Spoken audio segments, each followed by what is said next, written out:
London's LBC 97.3. The 3.5 hour, 3 till 6:30 Iain Lee Afternoon Wireless Show. And when he comes on at 3 o'clock, my radio goes switch to music until 6:30 when he's gone, because I cannot listen to the biggest load of drivel that I've listened to on LBC in all my life. Every day I feel more and more anxious, at times unbearably so. May I just say, for the record, Millard, I have not sent in any emails to Nana Rayburn. So let's just get that straight. Oh, you sent them in to Dr. Pam? I once sent in one to Dr. Pam saying, I've touched another man's winky and I found it arousing. Does that make me a gay?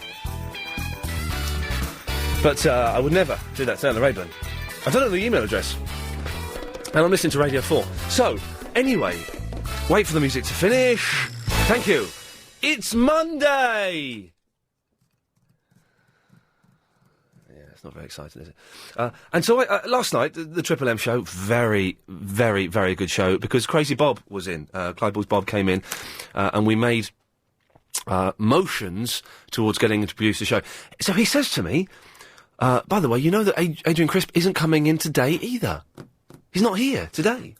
And I did not know this. Hopefully he'll be back tomorrow, otherwise there's going to be, not remissions. What's the word? There's going to, anyway, there'll be action taken. Oh, look at that! Lady Alex has done 3 minutes! He's got up and given it to Mikey, the new boy! What could possibly go wrong? Got Giles producing it, bless him, he's a good lad, but he's only 9. Got Mikey, who's Scottish. You're Scottish, are you? There's an accent there, there's a twang. And has never, ever worked in radio before. He's come from Iceland, the shop. What could possibly go wrong? It could only be a disaster. And if it is a disaster, it's Agent Chris's fault. And that adds more fuel to the fire of him being replaced permanently. So that's good news. Anyway, if you want to give us a call, 0870 9090 973 is the phone number, and you're more than welcome to do that. You can, what the hell, you can email as well, Iain, IAIN, @lbc.co.uk, although I will be looking out for hoax emails from Nana Rayburn. I'm expecting that to happen. So, Iain, the pigging web stream. I can't pigging well get it to pigging work. Get someone to pigging fix it. Pork. Thanks, then, bye. Listen, if the web stream isn't working, to be honest, I don't really care. I still get paid, so that's good news. So, genuinely got lots of things to talk about. Ish. They're not very interesting things to talk about. But Doctor Who was rubbish, wasn't it, on Saturday? Did you see Doctor Who? Hang on a second, let's just try this. Line 2, you're on the wireless. Oh, is it straight to air now? Well, just, you know, I'll put you on just because I was a little bit desperate. I wanted to listen because I'm still in Bognor Regis. Oh, hang on, but you're the fella that wanted to listen, but then you went a little bit homophobic and we had to dump you. Yeah, I'm sorry about that. Yeah, well, you know, we can't condone that sort of behaviour. Look at that, making a political stand at 8 minutes past 3 on a Monday. So, Doctor Who, of which I'm a huge fan of, last night, Saturday night, was a load of rubbish. It was the comedy episode of Doctor Who! They had a Scooby-Doo chase sequence in it, where they're in a corridor and the Doctor and Rose are being chased by the monster, and then they come through the next door and they're chasing the monster, and then they come out through another door and it's the Doctor, and then it's the monster, then it's Rose. Load of old rubbish. Doctor Who wasn't in it until like the last 5 minutes. I thought the first 10 minutes were brilliant, and then it just got a bit silly. And even Peter, Peter Kay was quite good when he was playing a posh man with a beard. Then when he becomes a northern monster that was the monster was designed by a kid that watches Blue Peter. Well, excuse me, the BBC pay experts.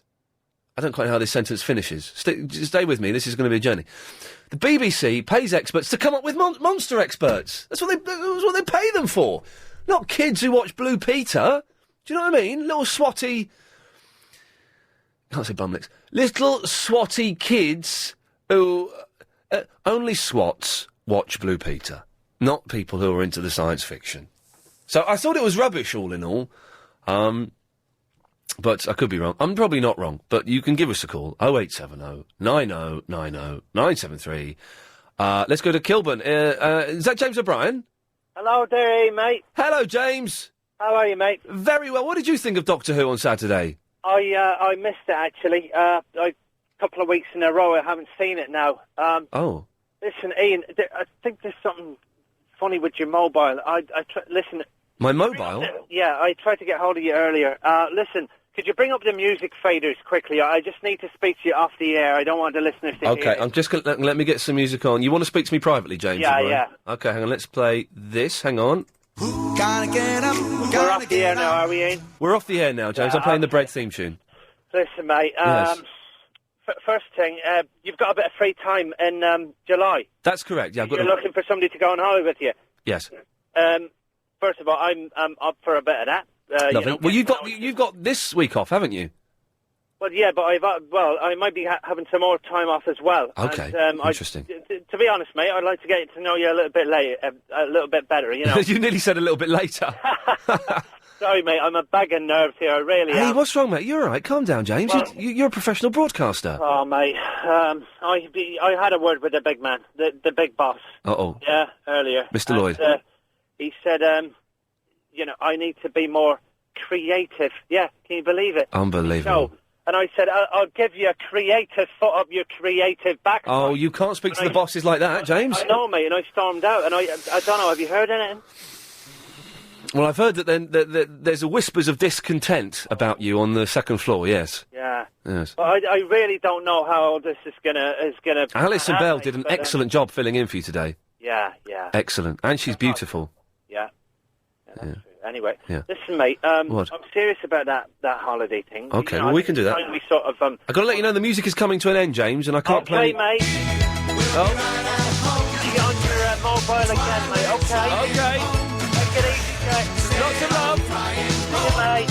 Lovely. Unbelievable.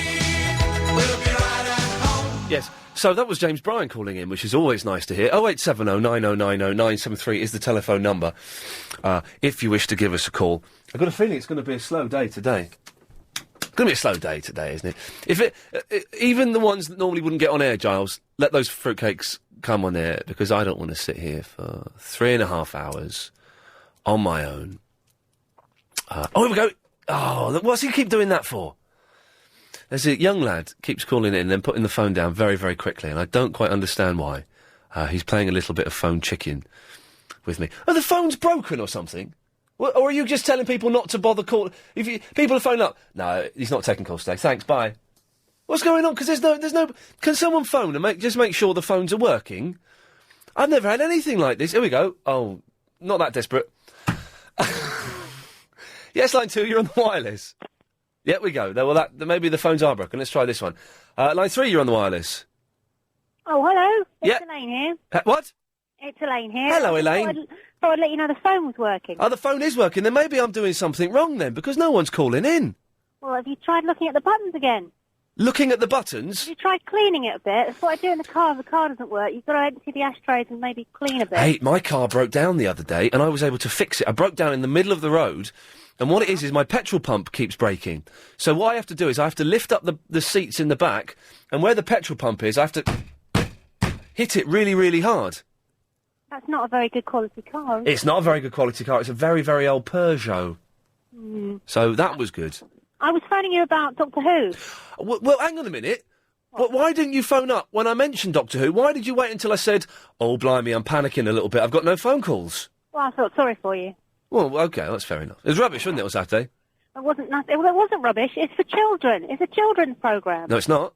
You know, it is. Well, it's not. Well, they get children to design monsters for them, so it's a children's programme. But it's not it was not a children's programme. Yes, it is. Doctor Who, OK. How old were you when you first watched it the first time round? Irrelevant. Irrelevant. Did you watch it the first time round? Well, it depends what you mean by the first time round. I watched Tom Baker. Well, yeah, exactly. Yeah, but it's not a children's programme, it's a family programme. Yeah, okay. So it's going to be designed for young kids. No, it hasn't. It's designed for families. It works on different levels.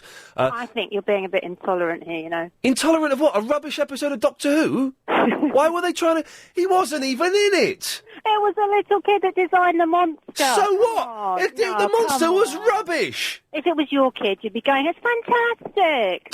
No. If it was my kid, I'd say, I tell you what, leave that to the professionals. You ain't got a clue what you're doing. Why? It was just a gimmick to have a monster designed by a child. And also, whether the monster was designed by the child or not is kind of irrelevant. The fact that it was borderline rubbish. I just said rubbish then. I think you have to give a little bit of leeway, because the little kid who designed the monster... I don't care about the monster. Was it written by a little kid? I don't know who writes it. An adult wrote it, a grown-up. All right, well, perhaps you have to get him on the programme. Get him to ring in. Okay. Have some more company. I'll get him to ring in. Well, thank you very much. Any time. Have you got anybody else phoning you up now? I've got Ben from Leatherhead, but I've got to go to the travel, so fingers crossed I can stretch Ben out for half an hour. Fantastic. Thank you. Bye-bye. She was weird, wasn't she? OK, as I just said, I've spoilt the surprise. Let's get the latest on the roads and the trains as we go to the LBC 97.3 Travel Centre. It's Amanda Redmond. Thanks very much. Well, we're watching the situation. The 3.5 hour, 3 till 6:30 Iain Lee Afternoon Wireless Show. And what a lot of fun we're having. Ben's in the Leatherhead. Hi, Ian, how are you, mate? I'm all right. Good. Yeah, a couple of things. Either Giles is really efficient, Yes. right, or you've got no one calling up, because I got to straight away, Yes. and he rang me back within 5 seconds. With Chris, sometimes he doesn't ring you back at all, Yeah. or he can wait a couple of hours. Well, the thing with Chris is he's a pathological liar. Is he? And he's a fantasist. He's an absolute fantasist. He thinks he's the most important thing in the show, when of course he's not. Ben, you are. Not you specifically, but the listener is. And I don't really mean that, I mean me. No, of course it's you. Yeah. Like Nick Ferris says it's the listeners won the award, but it wasn't, was it? No, it wasn't. It was him. No, exactly. It was him and his bigoted views that won the Sony Award. I want to talk to you about Doctor Who. Please do, Ben. Yeah, I love Doctor Who, but was rubbish. It was awful. The first time, if you ignored the silly Scooby-Doo chase, I thought that was rubbish. But I thought it was quite a good idea that there was there was this guy who was obsessed with Doctor Who. Yeah, the start was brilliant. I thought this is going to be a great episode. Yeah. And you just fell apart. When he started dancing to ELO, I thought, hang on a minute, this is going to be one of the weaker episodes of the excellent Time Lord space detective series Doctor Who.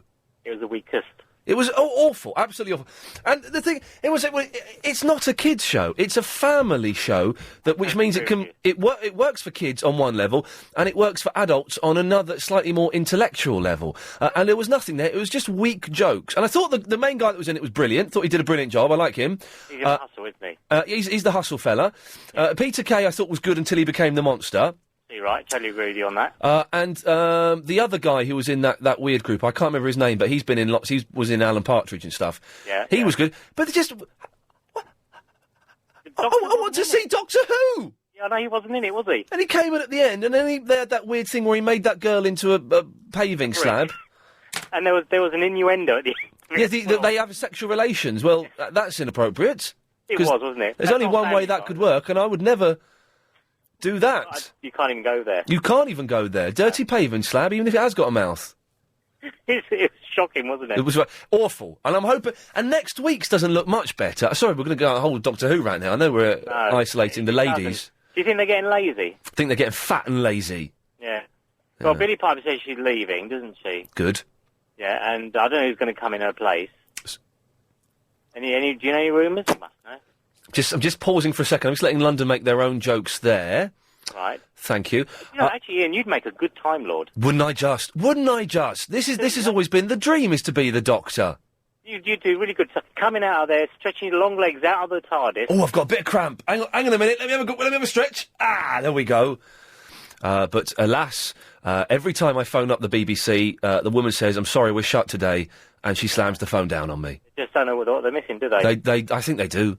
And that's unfortunately is the problem. Anyway, I'm too fat to be a doctor, and I tell you what, man, this is official. As of yesterday, yeah. I'm going on a diet. You're not fat, are you? Well, this is it. It turns out I am. It turns out I've got quite a big pot belly.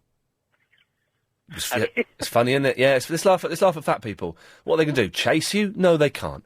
But I've always been really skinny. Up until a year and a half ago, Ben, I was a 32-inch waist, okay? Right. Then about 6 months, a year ago, I started putting on weight, and I went to a 34. I treated myself this way. I thought, I've saved up a bit of money. I'm going to get myself a bespoke suit. Right. You know what that means? Yeah, made to measure. Made to measure. And I went in, and Ron, who's doing it, is an excellent fellow, big fan of Nick Ferris's. Mm-hmm. He says, you're a 37-inch waist? I said, No. I said, get stuffed. Get a different tape measure, Ron. He said, no, 37. I bought some shorts from Marks and Spencer's, 34-inch waist. They're too tight. I've got to take them back. I'll tell you what might be putting on weight for you. All the you food. drink any of those popular diet cola-type drinks? The popular diet cola-type drinks. Yeah. I don't want to give the brand name out. Do you mean Diet Coke? Yeah. Okay, right, yeah. No, I haven't. I don't drink Coke. Have you noticed? Only fat people drink that. Good point, well made. That's absolutely true, isn't it? So there's something going on there. It's fattening, isn't it? The only soft drink I drink is... I've rediscovered American cream soda. Brilliant, isn't it? I love cream soda. Oh, what a beautiful... You can't have too much of it, which is a good thing. Have a dollop of vanilla ice cream in it. Oh, ice cream float. Yeah. Hang on, we're borderline reminiscing here. We're nearly in Andy Crane territory. That's terrible, isn't it? Oh, saying that, we've got a cracking MP3 to play in about 3 hours' time, if people can still be asked to listen at that point. Which is from Paulie in the South Morden, who's done a brilliant song about Andy Crane. All right, cool. And where are you going on holiday, by the way, in July? I missed all that. I've got itchy. I haven't decided yet. Go to Spain, mate. Oh, really? Yeah, that's where I go all the time. Oh. I've rung you from Spain before. Oh, yes, I remember. Yeah. I want to go somewhere cheap and cheerful where there's lots of sexy ladies. Yeah, now I'm going to be in Spain for the whole of August, so I'm going to miss quite a bit of your shows. So I don't know what to do. Podcast? There's no internet around there. There's no internet in Spain? No, not in part where I am. They said you can get broadband at 128k. What's the point of that? Well, that's really fast. That's not fast. It's so slow. That's Oh, no, that's slow, isn't it? 128k, that's only 2.5 times normal dial-up. Exactly. What am I... How did I know that? If I podcast that, it would take me 4 years to get your show down there. It'd be worth it, though, because it's going to be cracking stuff. August is going to be a special month when we're going to pull out... Or hopefully Crazy Bob will be... Prizes. What? You'll be giving away lots of prizes and all that kind of stuff. Now, speaking of that, this Thursday is supposed to be Music Thursday. Yeah. We haven't got anybody booked for it. Can you play the guitar or anything? Well, I can't do Music Thursday on my own. I need a musical act to come in for Music Thursday. I'm trying to think. I don't know anyone. No, well, you didn't take long thinking, though, did you? Slade. All that Slade. Yeah, that's an idea, Ben. Thanks very much for that. Okay, mate. Cheers. I'll get Slade on the phone. Giles, get me Slade! Oh, he's doing it now. Let me quickly just try line 5. Oh, line 5 bought it. In that case, we go to Sarah in the Seven Oaks. Who's Slade? Oh, God, who's Slade? Oh, is that the guy with the Christmas song? I've got a bit of Slade here. Hang on a second. Let me play a little bit of Slade. Hang on a second. Sorry, I'm young. I don't know these. Here we go. This is Slade. Tamata wakatangi hangi kuwe uo tamataya tuli pukaka piki monga hora nuku poka wena wakatana tahu mataku waitanga nuru kawa miki tora. So fingers crossed we'll get them in. Cool. I'll see if I can download it. I play guitar. You can't come in for... But I don't think you'll let girls in. Well, it depends. If the girl was... Hello, what was that? Sorry, that's my computer. I'm making my dad a Father's Day card. Well, Father's Day's just happened, didn't it? Yeah, it was yesterday. Yep, just like that. Oh, yeah. The reason I rang up, right? Yes. Was because you said ring up, see if the phones are working. So I was ringing, yeah. And then, what's his name? Who? The new one. Giles? Giles, sorry. Good lad. That's a really cool name. It is a cool name. He's a good-looking fella. Is he? How old is he? Sarah's fit, Giles. She's too young for me, but she's fit. She's lovely. How old is he? How old are you, Giles? He's 23 and he's gone all bright red. Has he? Oh, wow. Anyway, shall I send you some more pictures today? She doesn't sound interested, mate. Doesn't sound interested. Oh, that's rubbish. Don't say that. Yeah, I don't sound interested. No, don't, because the pictures you sent in yesterday were rubbish. Oh, hang on, I've had a request. This is going to be such a bad show. Fred has asked me to play this. Hang on a second. Flange. There we go. And he's also asked me to play this. She's blind? Hope that makes him happy. Okay. Just going through the emails. But, Ian, you nutter! That was the best Doctor Who ever! What? And it's only 188 days until Christmas. Shut up. It's apparently so. I hate Christmas. Oh, here we go. Listen to Heather Jingles, who sent me an email. All right, This go on proves how much Heather Jingles listens to the show. Who's it? Oh, I don't know. She's... Yeah, go on. Ian, did you know that the monster in this week's episode of Doctor Who was designed by a young boy who won a Blue Peter Yes, this is what we've been talking about for the last already. 20 minutes, Heather. For goodness sakes. But, Ian, I have one slight... Oh, that was my computer then. Okay. I have one slight complaint. Of course you do, and it would be rude for you not to have a complaint. Sharing that with me. You're being a bit fattest. Why? I drink Coke. Am I fat? But now, before... Am I fat? Before I get taken to court by I Mr. drink Coke... Coke. Am I fat? Before we... Listen, I must have to say something. Before Mr. Coca-Cola decides to take me to court, he's almost as litigious as Ronald McDonald. May I say, Coca-Cola, what an excellent drink. Just for the taste of it. Why the hell not? As is Pepsi and Dr. Pepper. No, Coke's better than Pepsi. Anyway, blimey.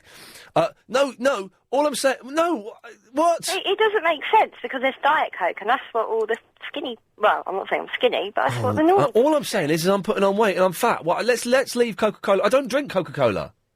Well, I drink Panda Pops. do you? From Nissa, They're like Happy Shopper. 35p. Yeah, they're good, man, for the little bottle. They are really good. My mum puts them in my lunchbox. What? You have a lunchbox? Of course. Aw. My mum makes it every day. She genuinely does, though. My mum makes a little lunchbox. You don't live with your mum? So? What? Anyway. Oh, right. Is this going out on the radio? Because this is absolutely bobbins. This is bobbins. Who's bobbing? Bobbins of cotton, rotten. Well, thanks for calling. All right, then. Well, if you ever need me on a Thursday, just give me a call. But like I said, I don't think you'd... Met her on a Monday, we were making love on a Tuesday, Wednesday, we chilled on a Friday. Awful, sorry. I'm Gary. The 3.5 hour, 3 till 6:30, Iain Lee Afternoon Wireless Show. We've got a lot of excellent emails coming. Oh, there's Heather. Heather, look at that. I saw that. Poking around, hoping no one would know. We mentioned the Blue Peter thing. That's what the whole first half hour is. Pay attention, love. Philip? Yes, Ian. Sorry, mate. I was banging on so long making private in-house jokes. I haven't got time for you. Oh, I see. All right. Could you call back Thursday? I'll do you after the news. Hang on. On FM. On DAB. And online. This is London's LBC 97.3. London's LBC 97.3. The 3.5 hour, 3 till 6:30, Iain Lee Afternoon Wireless Show. So it goes. Philip, are you still there? Yes, I'm still That's a relief. Now, I've got to say, I have to set up what it is we're talking about, because some people have only just tuned in, Philip. Right, okay. So, Doctor Who was rubbish, and I'm going on a diet. Oh, right. So those are the two things. You're not going on Celebrity Fit Club, are you? Am I? No, I'm not that fat. All it is... What it is I've developed recently, and it comes and goes, but it's kind of stayed there recently, yes. a bit of a potbelly. Oh, dear. Yes. So, and going to the gym hasn't shifted it. Yeah.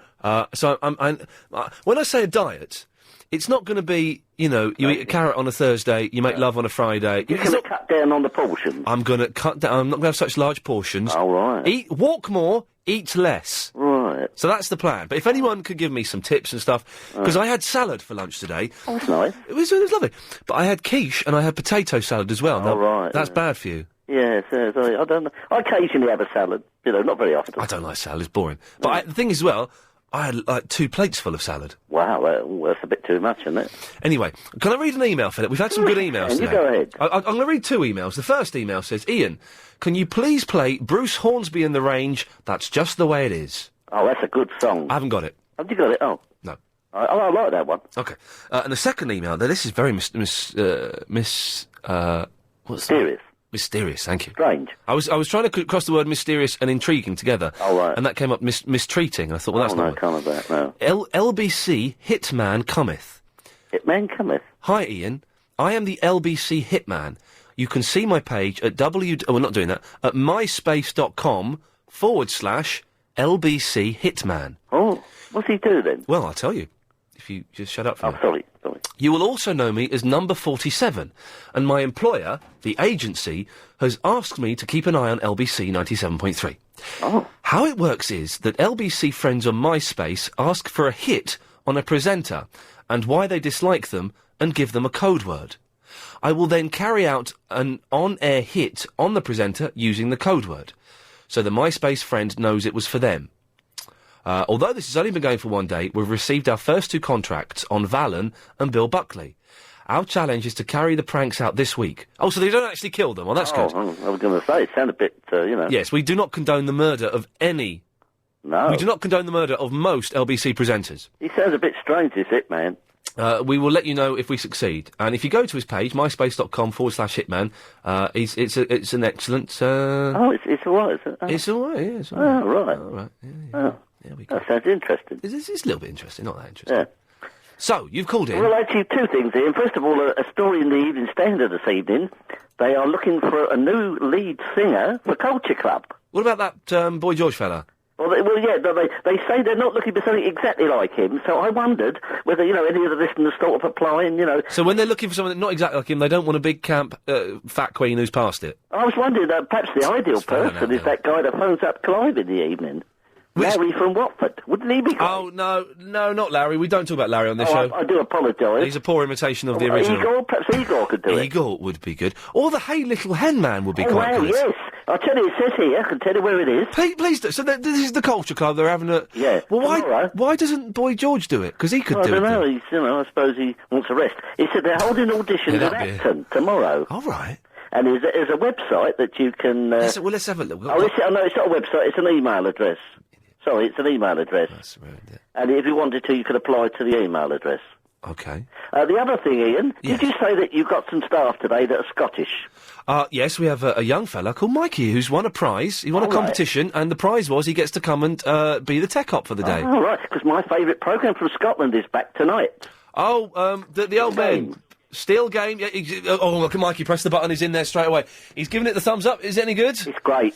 You've seen it. You watched it at Christmas. I saw the Christmas special, and Christmas specials are never very good. Yeah, you like the bit in the supermarket, if I remember rightly. I did. There were some good bits and pieces in it. Yeah. I watched. I'm watching the new series of Trailer Park Boys, which isn't very good. Oh yeah, what's that on Paramount? Yeah. Well, no, it's off off the telly in America. Oh right, I see. It's not very good, the new series though. Oh right, because there's one tonight, and actually it starts when your show finishes. Oh yeah. We're finally going to get to see Becca. You know, the Ted Danson thing. Oh. Is it any good? Becca? Yeah. It's rubbish, isn't it? It's been on before, isn't it? It's been on satellite cable, but it's not. Oh, it's rubbish. It's rubbish. It's rubbish. It's no good. No, rubbish. Then what is starting tonight that I'm interested in is the new Steve Coogan thing. I saw him being interviewed this morning. Oh, did you? And they showed snippets from it, and it looked quite interesting. Okay. He was also interviewed about the films he'd made. And, yes. And he was saying he's got a new film coming out, which was sounding really, really interesting. Oh, yeah. Due out about Christmas. Yeah. And it's about people in a museum that come to life at night when the museum closes down. That sounds brilliant. It does, doesn't it? Did he mention his alleged intake of naughty substances and sex romps with Courtney Love? No. This was the BBC, so he didn't say that. Would be inappropriate. He was being interviewed by is it Dermot Moynihan? Dermot Moynihan, who goes to the same... I've seen Dermot Moynihan's buttocks. Oh, dear, what was that on? What programme was that? No, it was in my gym. He goes to my gym. He runs like a lunatic on the running machine. Oh, I see. And he's just started getting personal... maybe I'm giving away too much. He's just started getting personal training there as well. Oh, I see. It sounds like all the stars go to your gym. I'll tell you who goes to my gym. There's me. Yes. Dermot Moynihan. Yes. Simon Pegg. Simon Pegg. I've heard the name. Shaun of the Dead. Doesn't ring a bell. Spaced. Shaun of the Dead? No. I've heard of it, but as I say, people think I watch television 24 hours a day, but I don't. Well, don't you? But you're the TV historian. I know, but I mean, there's certain that chubby woman who does the show, the soap news on GMTV, but she's not chubby now. She's got quite a fit body. Oh right, there's so many people. I will have to have an intensive course of watching the television. Well, Philip, I think you need to have an intensive course. Thank you for that. If anyone wants to audition for Culture Club, good luck to you. Kev is in the Windsor. Good afternoon, Ian. How are you? I'm fine. This is going on along at quite a nice pace. I don't think we're missing Adrian Crisp in the slightest. You just cut Philip off, haven't you? Yeah. Well, Philip, are you still there? No, we've cut him off. Oh, you cut him off. Well, I purposely... Oh, you wanted to speak to him? Oh, Philip, hang on. Bring up Philip's line. Philip, you've done what is technically known as a Nora. If you pick up your phone, you've not been cut off yet, so you can still talk to us. Hang on a minute. Wait 7 seconds, Kev. 1, 2... It's the delay, you see. 3, 4, 5... Hello, Philip. Hello? Good lad. See? Back again. It worked. Yeah, I thought we'd finished that conversation. No, we had, and I thought we'd cut you off, but sometimes when we cut people off, they don't cut off. Anyway, Kev wants to talk to you. Oh, hello, Kev. How's things? I'm very well. How was your weekend, Philip? Very, very good, out and about. This was worth it, wasn't it? And, Just get to the point, because this is a little bit dull. What's it, about TV? No, it was about the Stanley Cup finals, because you know what tonight is, don't you, Philip? Yes, that's going to be great tonight, isn't it? Game 7. Oh, dear.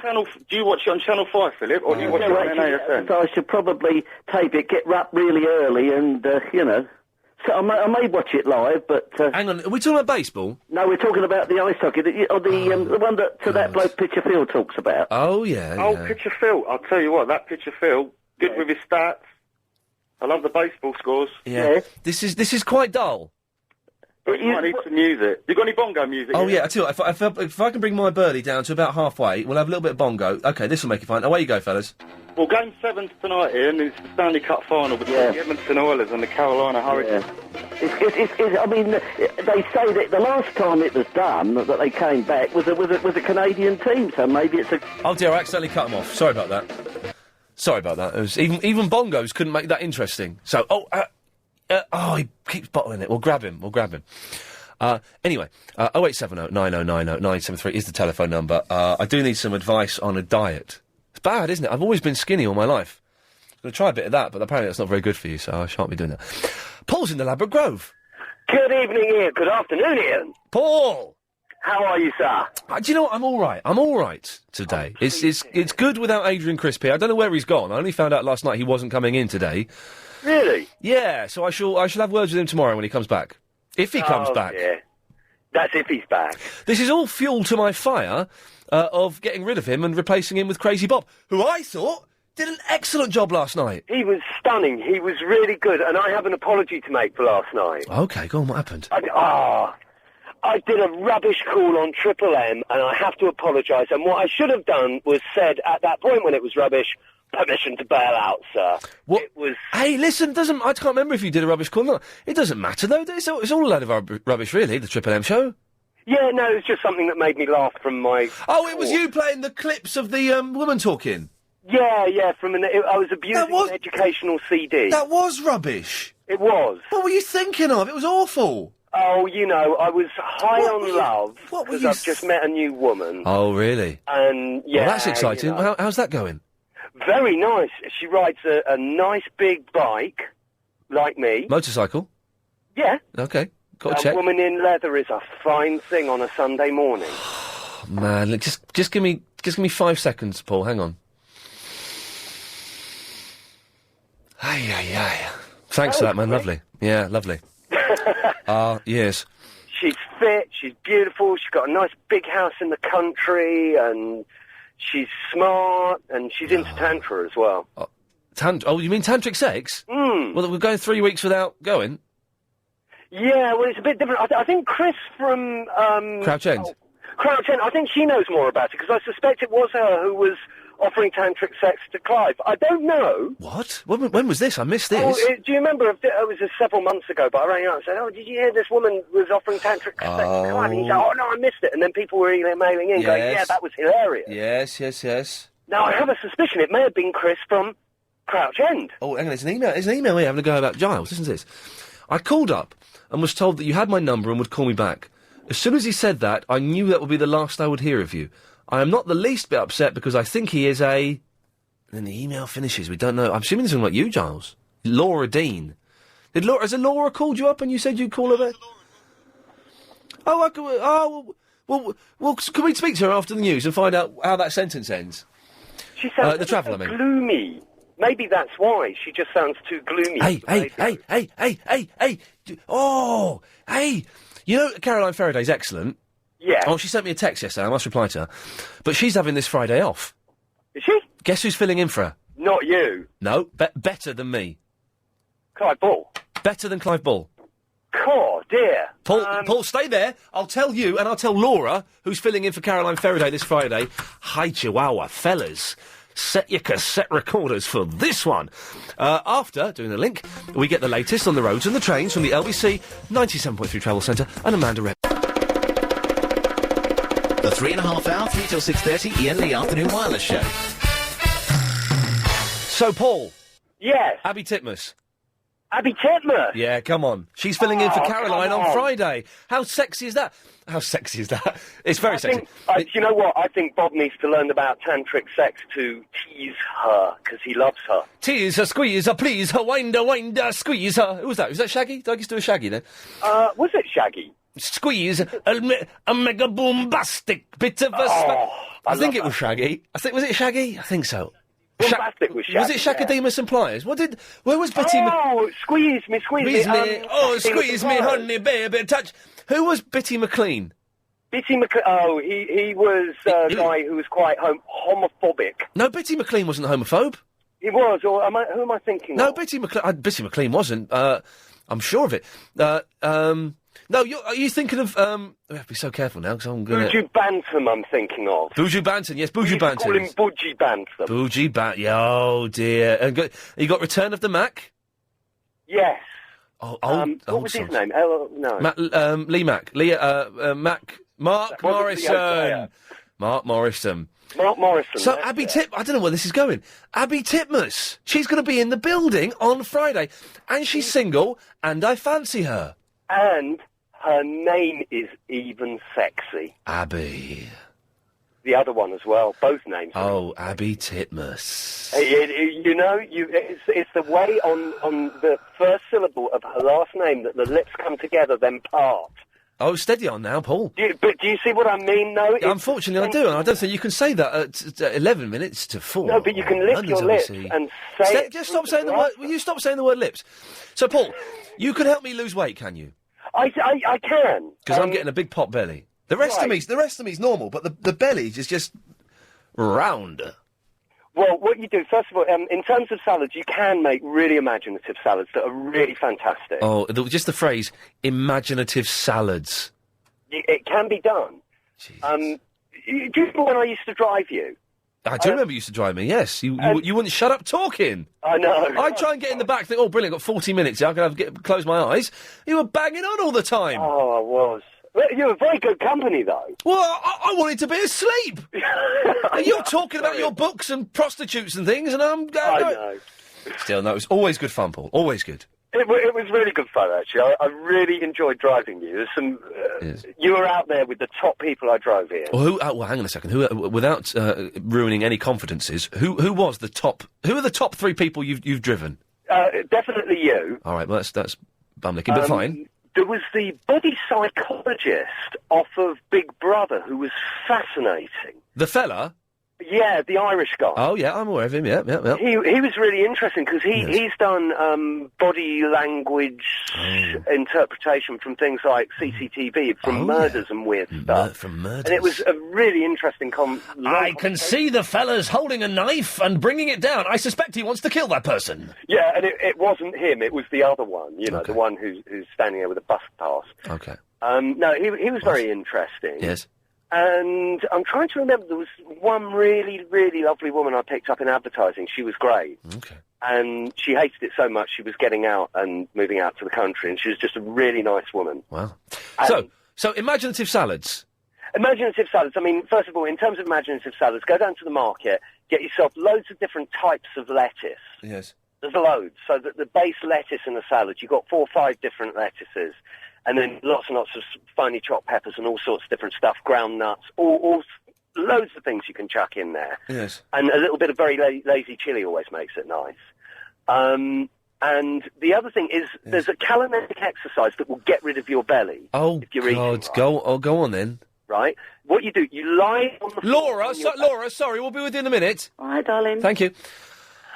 You lie on the floor, on your back. Oh, God, yes. Okay? And yes. you get you stretch your legs out in away from you. Not upwards or anything, but away from you. Yes. And you point and you go right through your body, stretching them away from you. Oh. And then you lift them yes. about 3 to 4 inches, about 4 inches. I'm never going to do this. I'm never going to do this. Well, it works, and what you have to do is you have to elongate your spine while you do it, because your tendency is to crush your spine down. Yes. And all you have to do is, if you do this 4 times a day, yes, and build up to doing 50 of these 4 times a day, yes, it will take you no more than 2 minutes each time. Paul, thank you very much for that advice. Oh, she clears her throat. She's on the air. Now, Laura, did you send this email in? Yes, I did. Now, I want to know how this email finishes. It goes like this. When it ends, you fill in the missing blanks. And this is about Giles, I assume. Yes, plonker, I was going to say. Politely. I called up and was told you had my number and would call me back. As soon as he said that, I knew that would be the last I would hear of you. I'm not the least upset because I think he is a... Plonker. You're saying plonker. Let's see, is it plonker for 50 blanks? Yes, it is! He's not a plonker. And I'm sorry. OK, so apologise to Giles for calling him a plonker. I'm sorry, Giles, for calling you a plonker. There we go. Giles, do you accept Laura's reluctant apology? He says go on then, so there we go. We're all friends. We're all friends here. Thank you very much. He's better than the idiot that normally produces me. Oh, right, OK. Yes. Oh, dear, you're a smoker, aren't you? No. Oh, you got a smoker's laugh? Yeah. No, it's just my natural voice. It's your natural smokiness. Oh, God. Yes, indeed. Have a cough. So... Right, I just want to play something to you. Is this OK with you? It's excellent, yeah, looking forward to this. I think about most of your callers, actually. Here we go. OK. Ran away and I got on my knees and begged you not to... They're coming to take me away, ha ha, he he. Why is she playing this? Do you know that one, yeah? Yeah. They're coming to take me away. Absolutely. Right. That's what some of your callers could be. OK. Now, I'm just going to turn my microphone off, Laura, so you won't hear me for a second. OK. But don't worry. Giles, I apologise. You made exactly the right decision in not calling this woman back, because that was a rubbish call. Well done, Giles. I apologise for overruling you. Turn me back on. OK, Laura, well, thanks for that. Thank you, darling. Thank you. Bye-bye. Bye-bye. Unbelievable. I'm never going to overrule you again. 0870 9090 973. The 3.5 hour, 3 till 6:30, Iain Lee Afternoon Wireless Show. OK, so I'm going to put the microphone up to my head, and I'm going to say a name, and you're going to hear the noise that happens in my head. And I say, okay, so let's get the microphone up here. Abby Titmus. That's the noise actually happens in my head every time I hear that name. William's in the bow. Hi, Ian. Pot the red den, screw back for the yellow, green, brown, blue, pink and black. Snooker, loopy, nuts are we? We're all snooker. Loopy. Loopy, no, well done. No, yeah. It's a spontaneous single. You all right this afternoon, Ian? I'm all right, mate. I've got a bit of indigestion, but I can't... I had indigestion when I called you last Thursday as well. Have you not cured it yet? No, there is no cure for indigestion. You just have to grin and bear. Tom-Toms, ready? Tom-Toms, what? Tom-Toms. Remember Tom-Toms? Well, that's what I used my sat-nav, yes. Eh? That's the sat-nav, Tom-Tom. No, it's another kind of Rennie, isn't it? You mean Tums. Tum. Oh, were they not called Tom-Toms? I thought they were called Tom-Toms. They were called Tom. They're called Tums. Yeah. Okay. Bit chalky for me. Right, yeah. I can appreciate that. Just calling about Doctor Who, which we actually talked to you last night about it as well. Great show last night, by the way. I've never... Thank you. Yes, the Sunday Night Triple M seems to be going all right at the moment. I've never listened on Sunday before, but it was really good. It was week 7, and the natives were getting restless. Yeah, no, it was really good. Thank you. But I just wanted to elaborate a bit. I mean, I really, really enjoyed Doctor Who on Saturday. Oh, we had a row, didn't we, about it? Because you thought it was brilliant. Well, we didn't have a row. We had a bit of a sort of disagreement. But, yeah, but you were wrong. Okay, yes, well, I respect your opinion to believe that. Okay. Yeah, but I just thought it was a really good sort of black comedy, and I think the good thing about Doctor Who, which you said earlier on, is that it can be many things to many people. It sort of works on different levels, is that it can be something different each week, like a really straightforward sci-fi episode one week, as it was the last few weeks, or it can be really sort of in-depth black comedy, as it was on Saturday. Sorry, someone's just sent in a picture of Abby Titmus. Right, yeah. Hopefully that's what I don't know what she looks like. I'm not saying, but I don't know what she looks like. She looks like that. Hopefully that's what she'll be wearing to do the show next week. Hi, Chihuahua. Thank you very much, Simon. Are you going to be in the building when she's around? Or? You too right, I'm going to be here. Yeah. I'm going to be, yes. Are you going to watch Saxondale tonight? Oh, this is the Steve Coogan thing. Yes, I am. I'm looking forward to that. But going back to Doctor Who, I don't think it was black comedy. It was this really horrible, light farce. I tell you what, I didn't like the sort of Benny Hill running around at the beginning, but I didn't like it initially. But when I thought about it, it was actually, because the whole story was from the point of view of Elton, the main character. Yeah, and I thought he was brilliant in it. Yeah, but everything was being looked at from his point of view, and that's how he remembered that. It was kind of someone looking from the outside on... I know it wasn't. That was a literal representation of what he saw. It was in his head. No, that's what he saw. Okay, I don't think. Can't believe we were having a. No, it was though. Yeah. Okay. But you don't believe that? I don't really know. I think because believe it. It's what he saw. Well, it wasn't a metaphorical interpretation of his view. It's what he saw. That's what made it rubbish. Okay.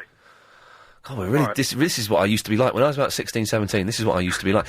When I was 17 and Doctor Who had been cancelled, me and my friends wrote and filmed a Doctor Who episode in our school, and we were going to send it to the BBC. Really? You actually filmed it? We filmed most of it, and then I couldn't be bothered to edit it, so it's Have all you got a copy of it still? Somewhere, yes. Yeah? Did you play the Doctor by any chance? No, I didn't. I was the brains behind it. Right, okay. William, thanks for calling. All right. All right. Good lad. London's LBC 97.3. The 3.5 hour, 3 till 6:30 Iain Lee Afternoon Wireless Show. When it comes to 3 o'clock and that idiot comes on, I switch to Smooth FM for music because I cannot listen to the biggest load of drivel I've ever heard but never said in my whole life on LBC FM. Pass it on. Welsh people are bad people.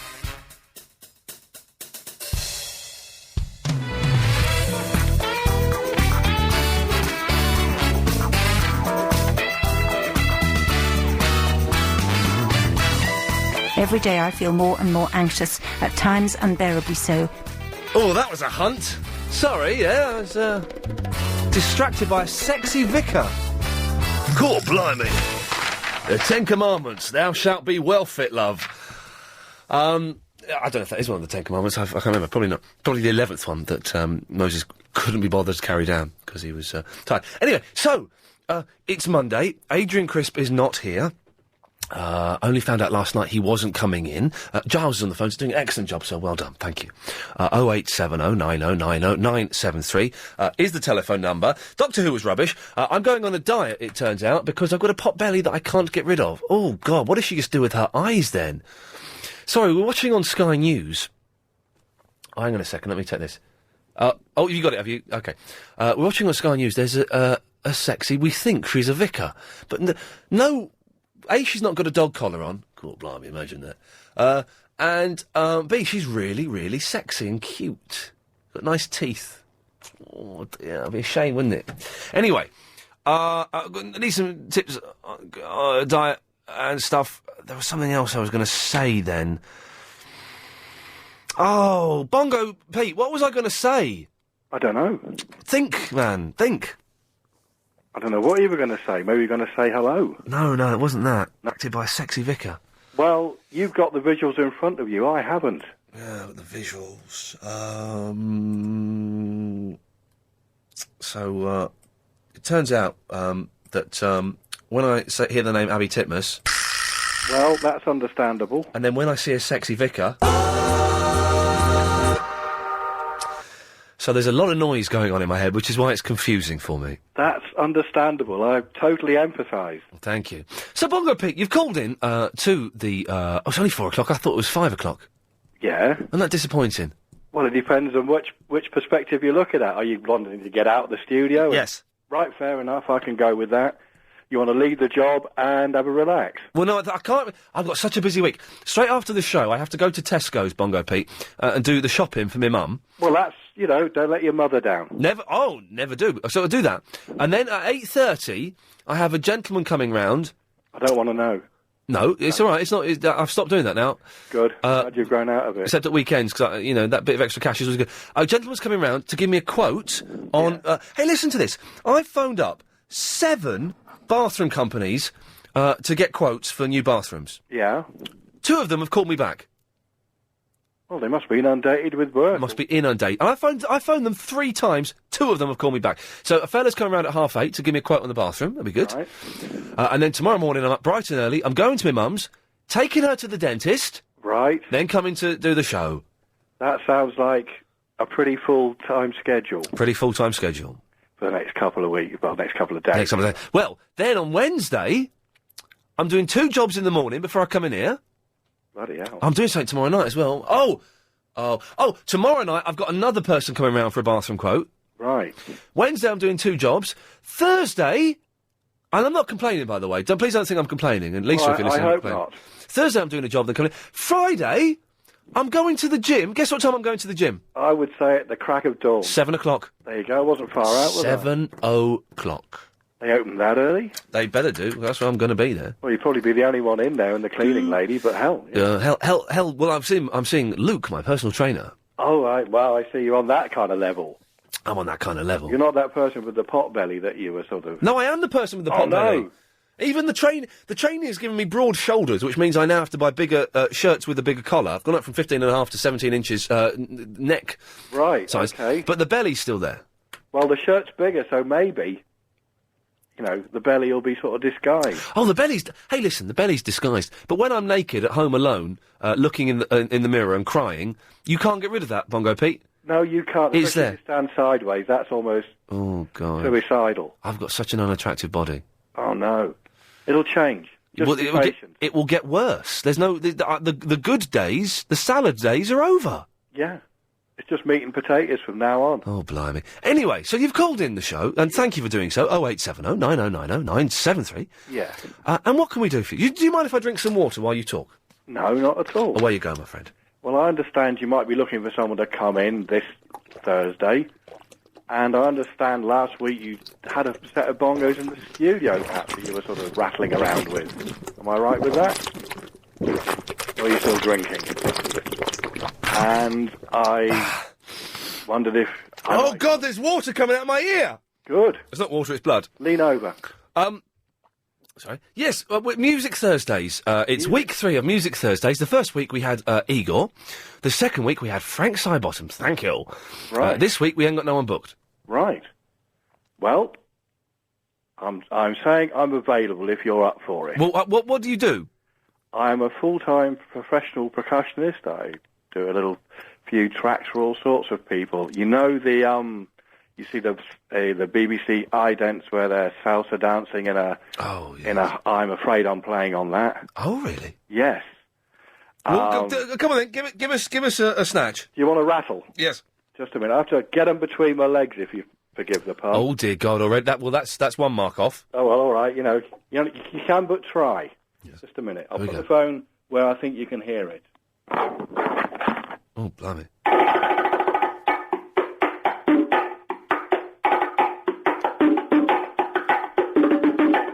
Oh, hang on a minute.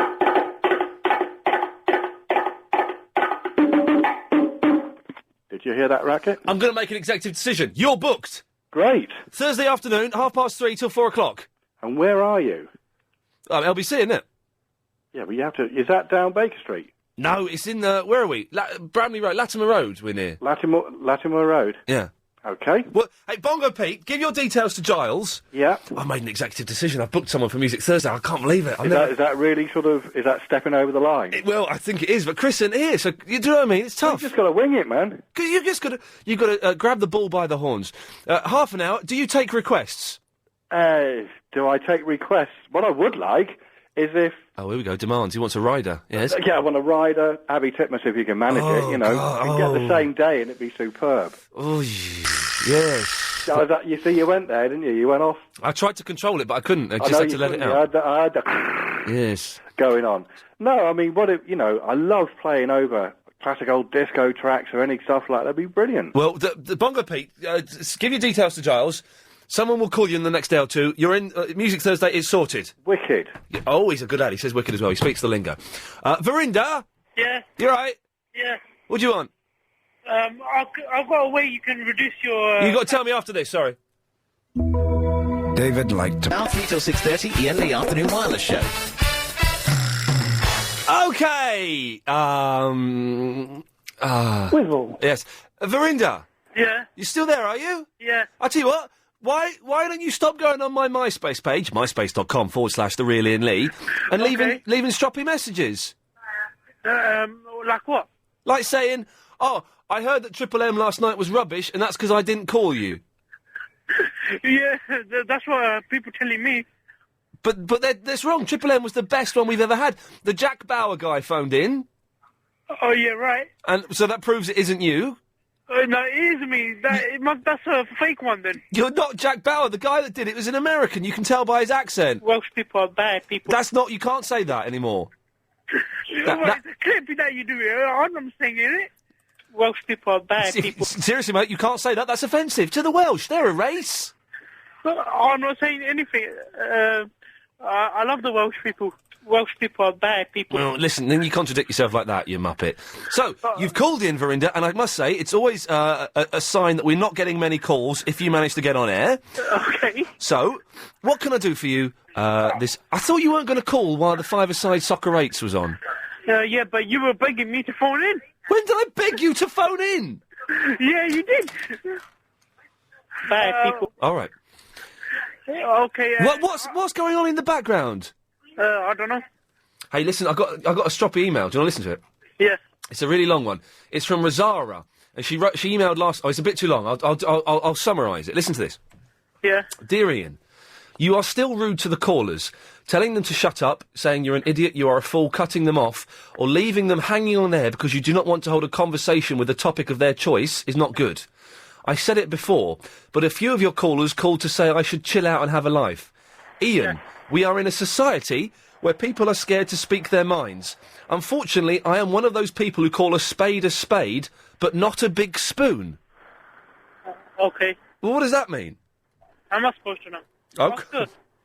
Okay. Since your listeners are a variety of age groups, present your show in the best way possible to suit everyone. Give the callers a chance to talk about what they called to say, because you normally have no chosen topic. I've got topics. We're talking about Doctor Who and diets today. But the thing is, I disguise it in such a way, Verinda, you don't know it's a topic. Yeah, I've got a way you can reduce your... All right, shut up.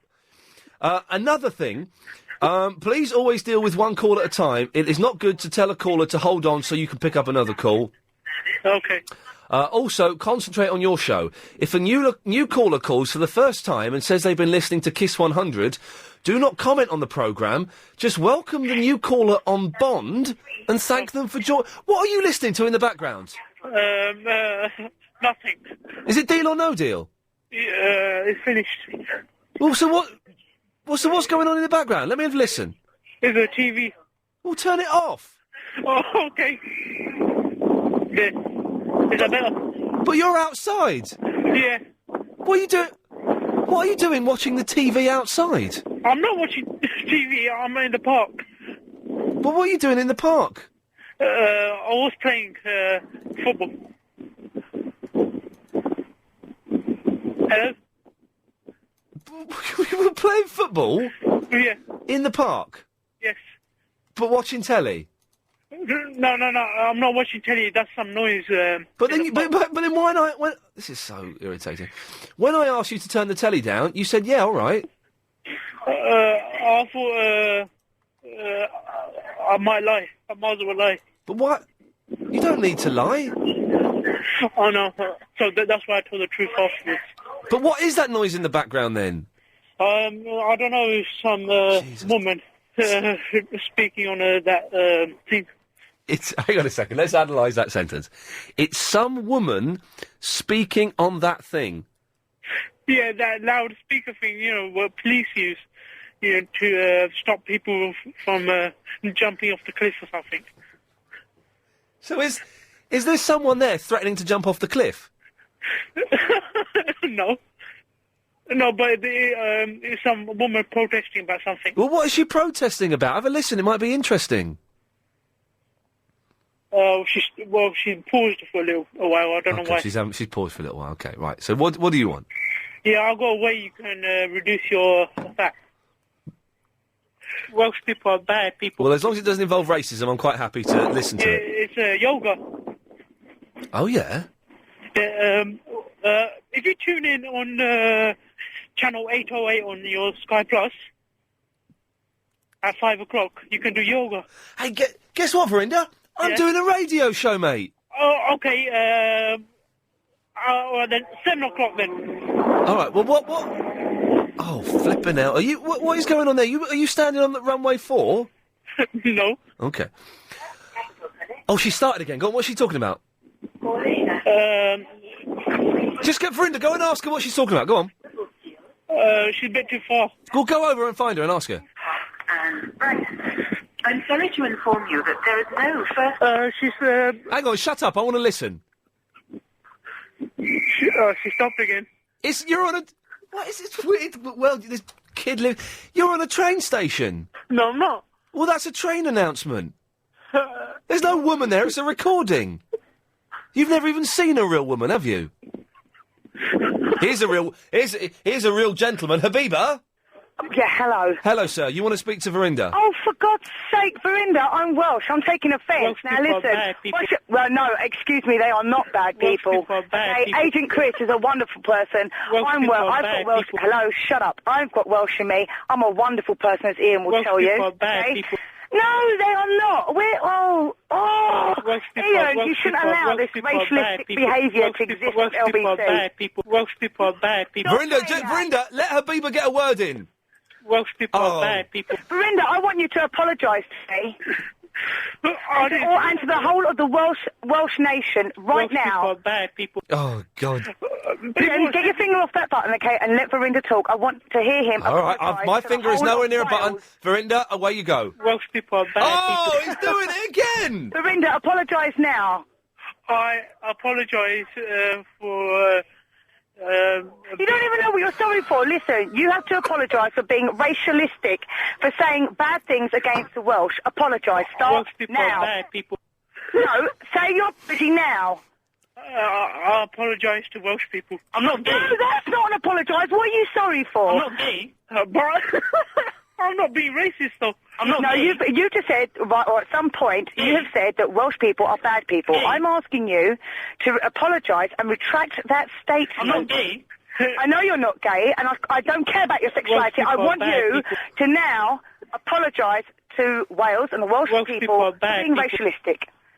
I'm not gay.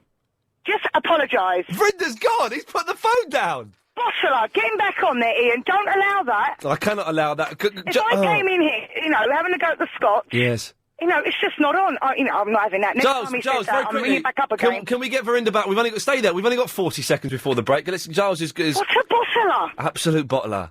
I bet he does not. I bet he goes to answer phone. Let's Hello? Verinda. Verinda, why did you bottle it? I have to go on a train. I'm not go on a train. So you were at a train. Apologise while you get on the train. You were at a train station. I thought he was at a park. Playing football. I thought he was near a cliff. You know what? He is a compulsive liar. Does that mean that I'm not gay. Is a lie as well? No, yeah, definitely. He's definitely gay. Verinda, I'm waiting for my apology, Welsh honey. Come people on. are bad people. No, Okay. shut up and say it. I apologise for being racialistic to Welsh people. Ian, I hope you clip that and put that in your burley. Yeah. Oh, she knows all the technical stuff. Habiba, thank you for that. Verinda, shame on you. honey. Take care, Bye-bye. If I could have that little clip, would be very handy. More after this, I suppose. The 3.5 hour, 3 till 6:30 Ian Lee Afternoon Wireless Show. Verinda, are you still there? Yeah. But we finished with you. Well, why don't you put the phone down? Well, why don't you put the phone down? I said goodbye. You put it down first. No, you put it down. Okay, then. No, actually, I'm going to do it first. After... There we go. 0870 9090 973. Oh, it gets even better after the news, I promise you that. The 3.5 hour, 3 till 6:30 Ian Lee Afternoon Wireless Show. So, thank you. That was better than I thought it was going to be. I need to lose a bit of weight. Doctor is rubbish, and we talked about something else, didn't we? Anyway, it's kind of a little bit random today because Adrian Chris has not turned up. Don't know where he is. Only found out last night he wasn't going to be here. It adds more fuel to the fire that is him being replaced by Crazy Bob from Clive Show. So that gives me a bit of extra weight in my argument. 0870 9090 973 is the phone number if you wish to give us a call. Not even mentioned the Eagles yet. Maybe we won't get time to mention the Eagles. Maybe we will. Who gives us stuff? And we need a couple more correspondents to call in, please. If you could do that, if you're correspondents. We do that every day at 5:38. We have a daily correspondent update. And I will be updating the correspondent list on July the 27th, I think. So, if you want to make sure that you don't get booted off that list, you should probably call in and book your place now. Jilly Jamjar!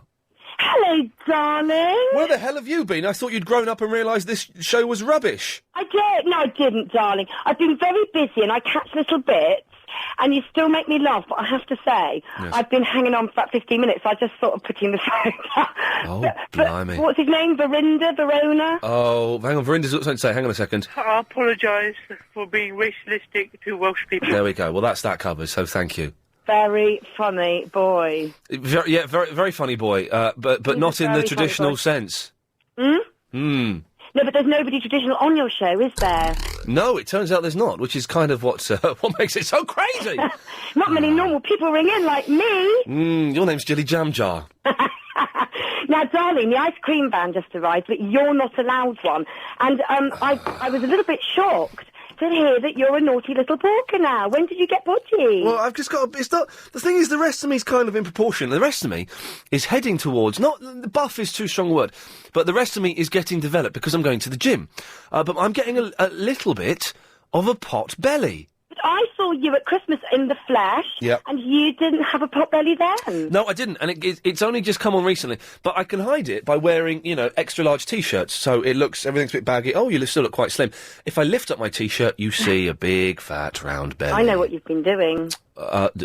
You've been eating all your mum's shopping, haven't you? Thank God that's what she said. That could have been embarrassing. Well, I've been eating a lot. Do you know what? Well, this is one of the reasons. 2 weeks ago, I had, in the space of a week, 4 pizzas.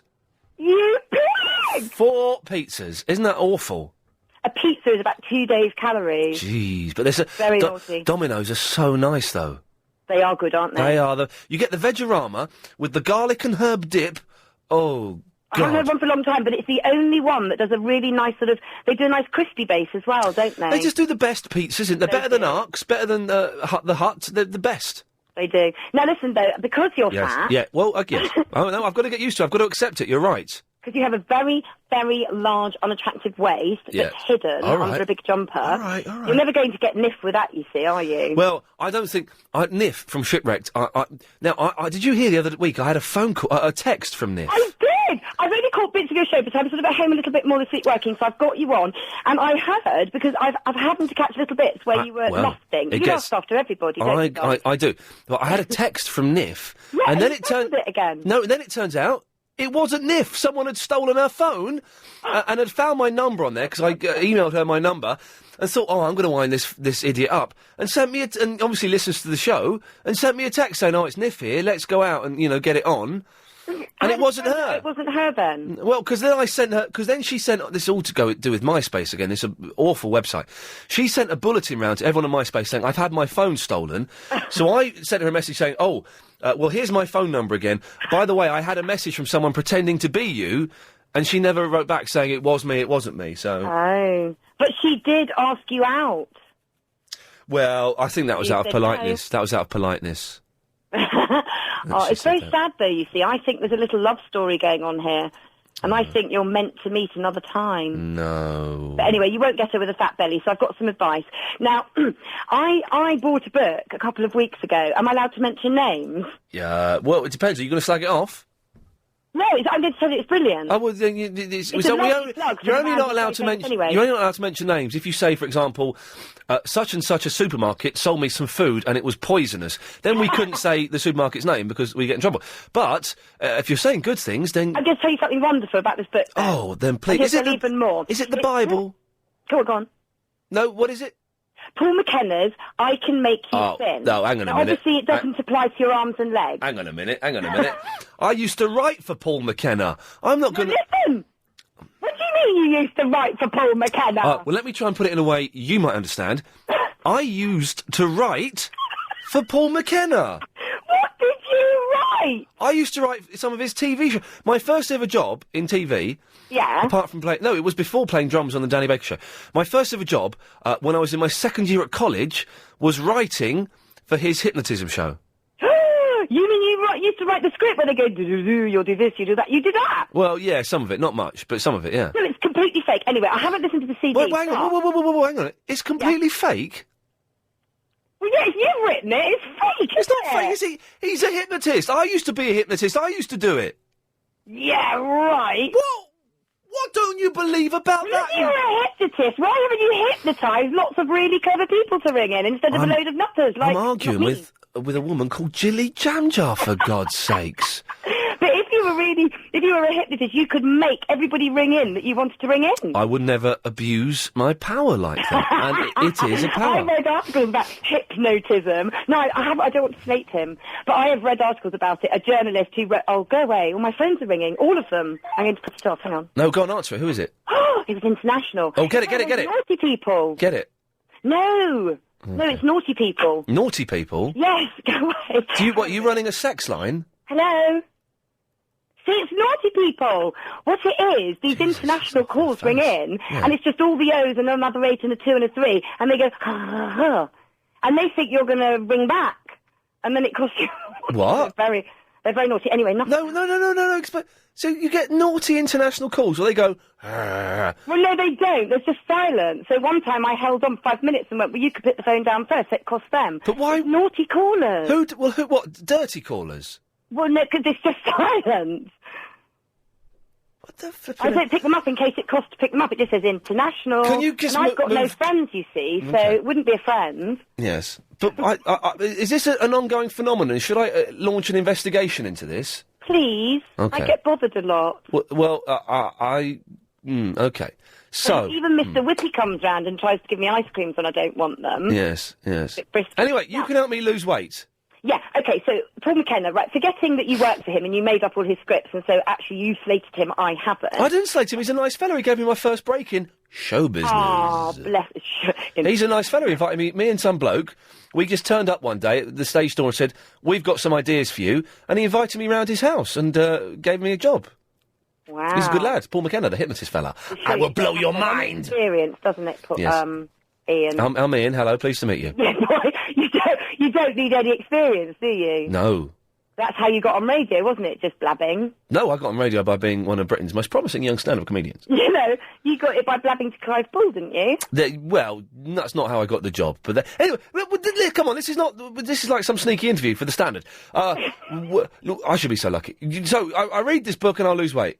No, what it is, actually, it's quite sensible, because you see, I'd be just sensible for 1 minute, right? I really fancy and a then I'll tell you what Domino's you now. have to do. You probably wrote it 10 years ago. Yes, I really You probably wrote this book, didn't you? And he's just getting all the money for it. But anyway, you see, we all overeat, basically, don't we? We're all little piggies. We see some strawberries, we want more. We see some pizza like you, and I bet you're full after half of it. You go, but I like the taste, because Domino's is great, so I'm going to eat the other half.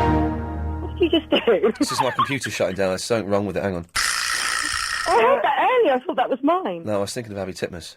Yeah, if I can start it up again. Oh, you're in love with her as well, aren't you? There we go. We're back on. Ah!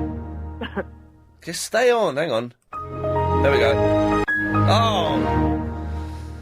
Yes, Verinda, what do you want? Oh, he's bottled. Verinda keeps calling in and then putting the phone down. He's so funny. Oh, God. Well, hang on, it wasn't even on then. How did it switch itself off again? Verinda's ghost. The ghost of Verinda. There we go. Right. It's your hypnotism, that's what it is. I've hypnotised You him. hypnotise your computer the wrong way. That's it. You're a bad hypnotist, aren't you? Thank you. Rubbish. Is that Tessa Jowl? Because I think she's quite foxy. In an older woman sort of way, I think Tessa Jowl is quite sexy and would Your be... mix of women is quite odd, isn't it? Because it sort of goes from about 10 to 100... Well, OK, let's make it legal, but 18 to 100. Yes, yeah, please do. Yes, it does. I do like the older woman, though, and, you know, an older MP is, I would say, would be quite imaginative. Let's use that word. Well, because they're bossy. Because most of them aren't that attractive, are they? Wait, you've got 20 seconds. I've got 20 seconds, OK. What you have to do is look at yourself in the mirror every day, naked, for at least a minute. Then you eat whenever you're hungry. You eat whatever you want, and you enjoy every single mouthful. You eat consciously. You eat and you stop when you're full. Excellent look stuff. At yourself naked a lot. I'm not going to look at myself naked anymore, for goodness sakes. Anyway, thank you for that. It's time now to get the latest LBC 97.3 news headlines with Kirsten.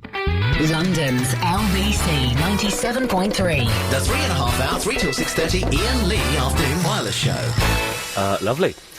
Jonathan's in the Hammersmith. Oh, hi, Ian. Well, actually, I was ringing up to say about the HD... you know, you had an HD experiment last week. We did one show last week that was broadcast in high definition. Identity, I thought it was, because I went to get a new Bluetooth over the weekend. Oh, yeah? And I went to this market trader. Oh, good place to buy technologies in the market. Always good. Yeah, dodgy phones for you, or us car phone, something, whorehouse. I went to Right, there. steady on. That's. I'll just check with my lawyer if we can get in trouble for that. No, we can't. We're clear. Just. Okay. Oh, yeah, that's a genuine... It was a little table. It was a table at a market stall with this chap. Genuine bloke. Definitely genuine. Yes. He said to me, yes, he could do me a Bluetooth that was high density, he called it. Oh, yeah. High density ready. Anyway, he did it for me sort of cheap, off the cuff, about 100 quid. Lovely. And he said he can convert it to HD ready for an extra 50 quid. Oh, that's got to be worth it, isn't it? Well, I said, well, he did it. He did it. Now, listen to me now. This is All right, I'm the listening. HD button on. Is that good? Yeah? Now, listen, I'm going to turn the HD button off. Now, how's that? Can you hear me? Oh, that sounds bobbins. Can you hear me? But now it's back on again. No, the HD's brilliant. That's well worth. So how much did it all cost? 150 quid in total? Yeah, and the HD button is on the side. It's a little cross, like. Oh, yeah. And if you push the cross button 5 times, it becomes HD ready. Oh, well, that's brilliant. I can believe it. For 150 quid. I'm going back there anyway. He said he's not there all the time. No, of course not. Oh, whoops. Shame I'm HD ready and still nearly hit a car. The other thing was about losing weight. Obviously, you've put your phone down and you're I know, I've got my Bluetooth on. Oh, okay. Hey, now, listen to this. Bluetooth. Listen to this. Driving while using your phone, but not hands-free, is illegal, right? We know that's illegal. Yeah, it's that's bad. why I've got I don't condone it. It's illegal. It's wrong. It's bad.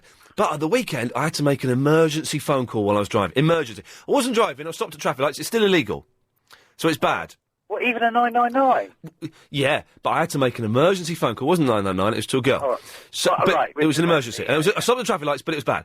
So I'm at traffic lights, right, with my window open, and I'm on the phone. And this is bad, and I don't condone it, and I'll never do it again. I've never done it before, I'll never do it again. No. Got the phone, and I'm dialing this number, and I'm holding it to my ear. Guess who pulls up beside me? A policeman. The old Bill. Police car. And I couldn't believe, I was totally busted. So I looked, and luckily it was one of those, you know, sometimes you get really hot police women. Yeah. It was one of them.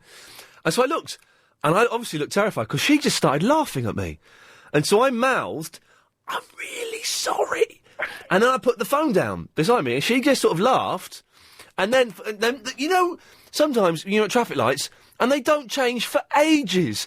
Yeah. I was sat there for about 2 minutes, and I was holding the steering wheel. I was looking straight ahead. I was thinking, oh, please change to green, please change to green. And then they did eventually change to green, as they have to do, and I drove off, and I cacked myself. But what did she? Didn't do anything? She didn't do anything. She, bless her, she knew that I'd been caught in a situation. Do it, mercy. In your mouth to her, I'm sorry. I'm really sorry. She was wetting herself laughing.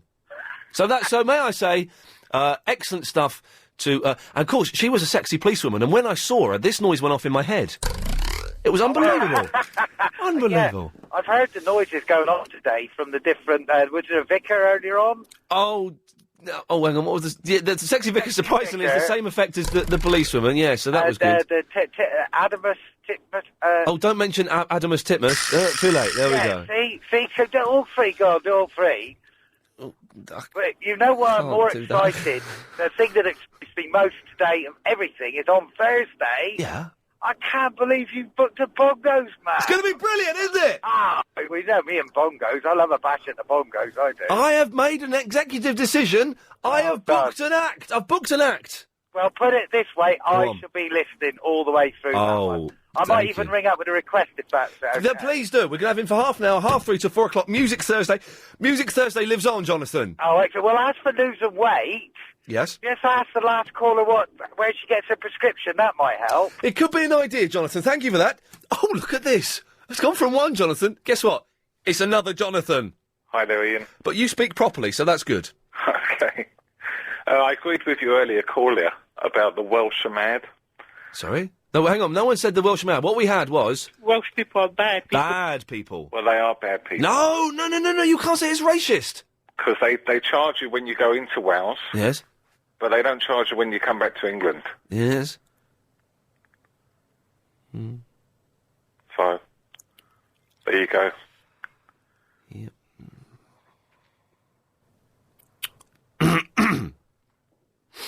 Hello? Just excited like a kid.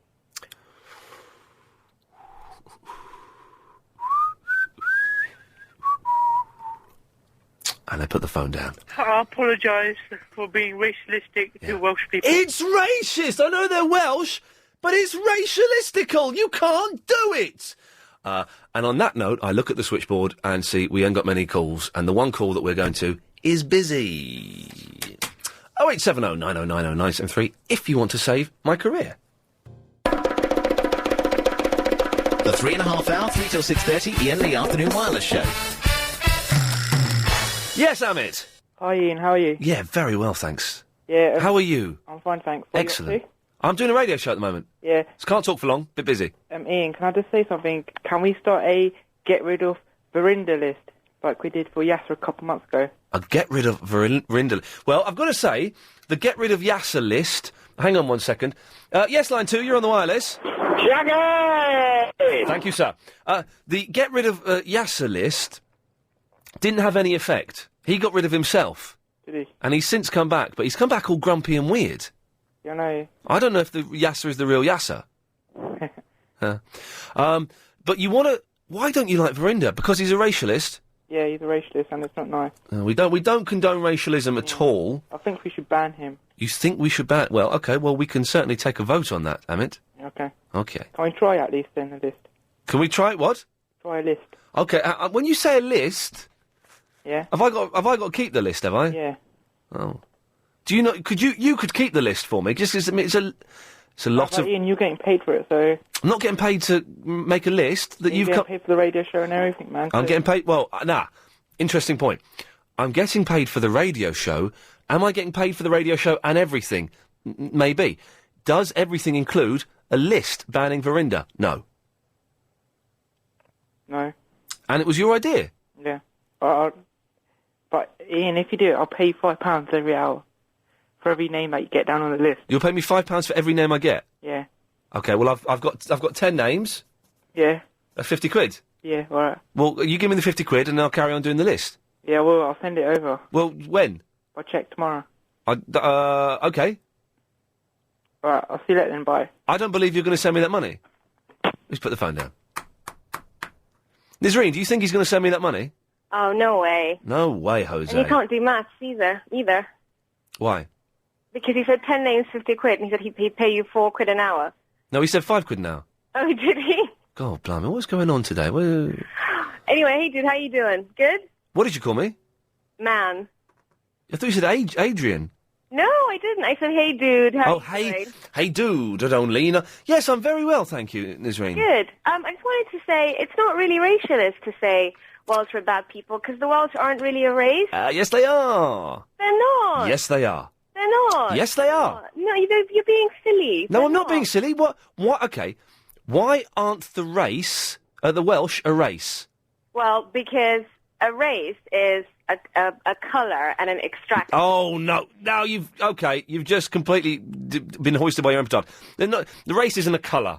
Well, I said a colour and an extraction. No, it's not. You can't listen to me. You can't have... I'll listen to you when you start talking nonsense. You can't have somebody who's IC1 who's black, yes? I don't know what you mean by IC1.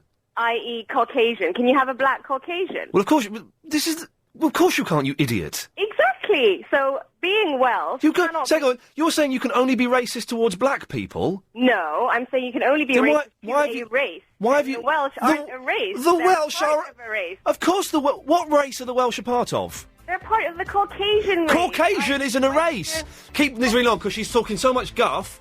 I want to continue this argument, and I shall destroy you after the news, Nisreen. What an idiot.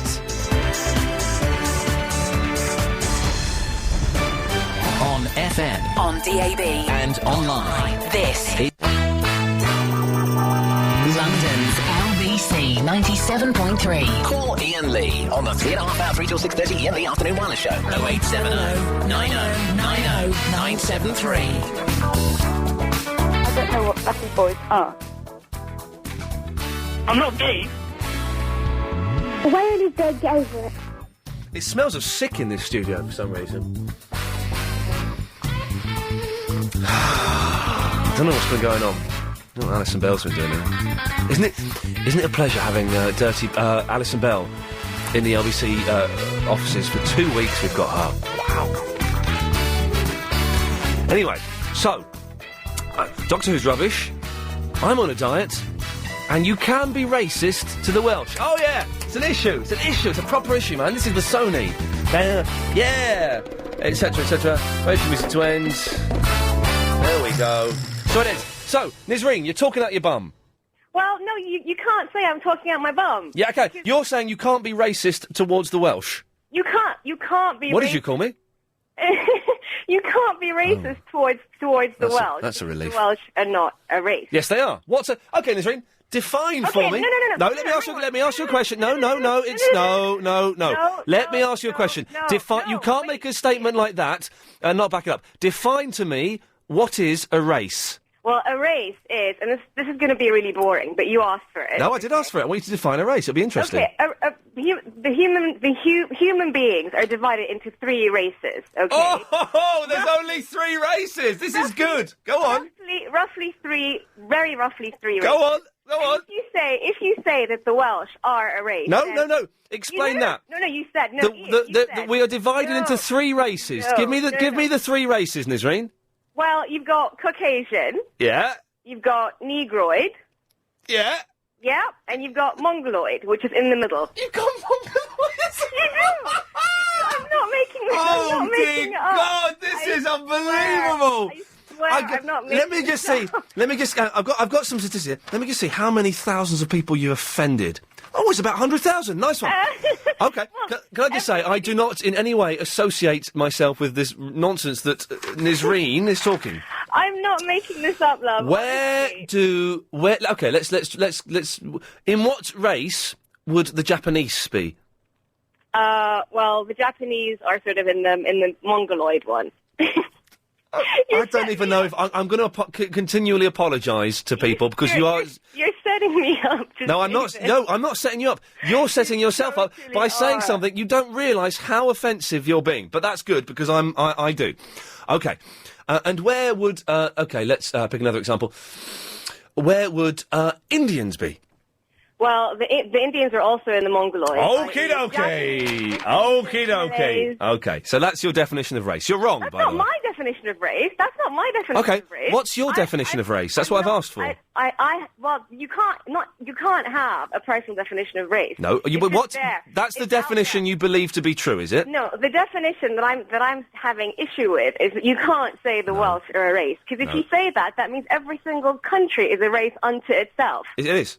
It isn't. Is being Danish a race? Yes.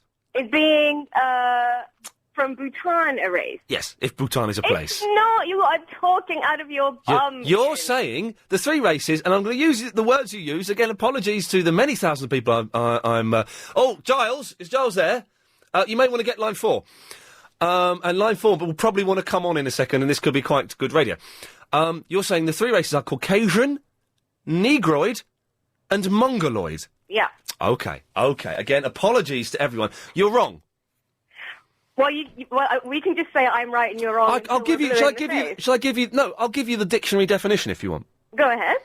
Race definition. 1. A local, geographic or global human population distinguished as a more or less distinct group by genetically transmitted physical characteristics. Exactly. Okay, that fits in with what you said. Genetically transmitted. That is the main issue here. No, 2. A group of people united or classified together on the basis of common history, nationality, or geographic distribution, e.g., the German race. Okay, but the German race doesn't only exist in Germany. Dictionary definition. Anyway, this is too easy. I'm going to... Lynn? Yeah? You want to have a go, do you? Yes. Away you go, this will be fun. Okay. I'm going off for a cup of tea. Yeah, hold on. What's your race to start with? What's Ian's race? No, you. I'm black. You're black? Yes, I am. Okay, what's your background? And you can't just say black. What is it? Well, if we're talking about race, I'm black, I'm Negroid. There's no background to it. No, you got background, my dear. What's your background? What's your parents like? Like me, I'm. My father is Nigerian. My mom is Brazilian. My grandma is from Greece. And then it goes on. What's yours? Can you explain yours as I've done mine? Hang on. Your grandma's from Greece? Yes, my grandma is from Greece. And your grandma was a black Grecian, was she? No. My grandma is white from Greece. White, Greece. And my mom is from Brazil. She's Brazilian. And my dad is a Nigerian. What's yours? I've explained mine. I've described mine. Explain yours now. Lynn, listen, okay? He's not listening. I said describe yours as I did mine now. It's your turn. The fact wait, if you listen to me, I will tell you. The fact that you're West African, Brazilian, does that make... Sorry, I said yours. I've described mine. It's your turn, my dear. Well, I am full Sudanese. I am full North African. So, in terms of your genetic racial definition, I'm much more black than you are. Well, I don't care whether much black. I'm saying to you, for you to say what you said is totally wrong. Do you know where Sudan is? Sorry? Do you know where Sudan is? Sudan, yeah? Yeah, do you know where that is? That's in Africa, isn't it? Where in Africa? Africa's a big place, love. No, you listen. What I'm saying to you... No, I asked you a question. The statement you made was totally wrong. I asked you a question. No, and I'm asking you, I said it's in Africa. That's not a question. Just back that up. What I'm saying to you is that what you said was totally wrong. Why was it wrong? Because you can't just say, race is based on... do you know you are slapping yourself on your face? You are slapping yourself. God, how am I... No, you are. Do you know why? Listen, you are slapping yourself on the face because you made a statement. You said that race is based on a black. What do you mean? I did race not can be any color, whatever. I did not say that. No, that's what it means. If you don't know, listen. No. Pick up a phone and talk on a radio station. You won the argument. Twice before you phone. Say that. Twice before you phone. Say what and because you have slapped yourself on the face. If you could learn the secrets of stock market millionaires, would you listen very carefully? Hi, I'm...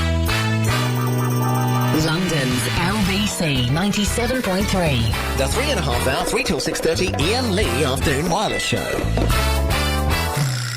And for that we thank you. And we go to Linda in the Chipstead. It's Lindy. Oh, yeah, well, of course it's Lindy in the Chip... It's Lindy, Giles. It's his first mistake, Right, bless I'll him. let him off. He's his first mistake. He's better than Chris. Oh, I don't know. Yeah, oh, no, I do know, seriously. I do.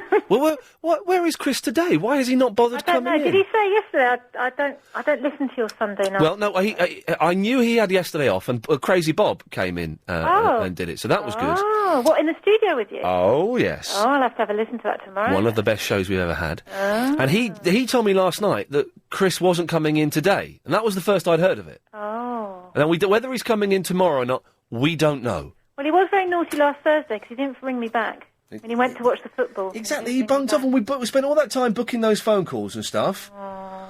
So it was very, very annoying. Oh, dearie me. Just going through these... Can I just ask you a favour? Oh, it depends what? Never put me on the other end of the line to Lynn. Don't worry, no, it's only a specialist. He really scares me. I've got listen to this. Marcus has emailed him. Iain, I thought Doctor Who was rubbish until I listened to today's show. Blimey. Harsh? They're very harsh, but maybe fair. Yeah, well, Doctor Who was a bit rubbish. Oh, the end bit, I hated the end bit. Oh, the over-sentimental... Slab. Yeah. That was rubbish. Oh, he was having sex with a paving slab. Well, yeah. I've never done that. I've done it once, but I was very drunk. But it was awful. The whole Doctor Who thing on Saturday was... It's been a brilliant series, brilliant, but that was just terrible. The comedy I episodes. think they've all had, like, a bit of a holiday, so... Yes, silly. Listen, don't ban Verinda, please. Oh, OK, even though he says stuff that's a little bit... Well, they were saying that, he has apologised. He has, and he's great. I love him. I apologise I miss for being Yasser. racialistic to Welsh people. OK, he's apologised, that's good. I miss Yasser. I don't want Verinda to go as well. So I don't know, Yasser came back for a bit, but was a little bit grumpy, and then he's disappeared again. Sit down, wasn't he? Yeah. Well, if there's anything I can do to cheer him up, then, you know. And why are you getting indigestion? What are you eating to get indigestion? I just had a load of salad. I'm on a diet. Oh, well, salad should be all right. I was going to say, is it bread? Because bread normally gives me indigestion. Now, I'm not going nuts, but I'm cutting down on bread quite a lot. Yeah, I've done that, and you had a spot the other day, didn't you? Yeah. Yeah, I don't get spots anymore. Because you don't eat bread? Yeah, don't get spots at all. Hang on, bread gives you Well, it spots? gives me spots. Definitely. Thing is, I love sandwiches, though. Yeah, so do I. But I eat bread made from rice now. Rice bread? Yeah, but it's not as nice. But it's all right if you toast I bet it's flipping horrible. No, it's all right. It's not as nice as a big white baguette, though. That's what I'd really like. Or a nice baguette. Or a nice... I like a nice bit of granary.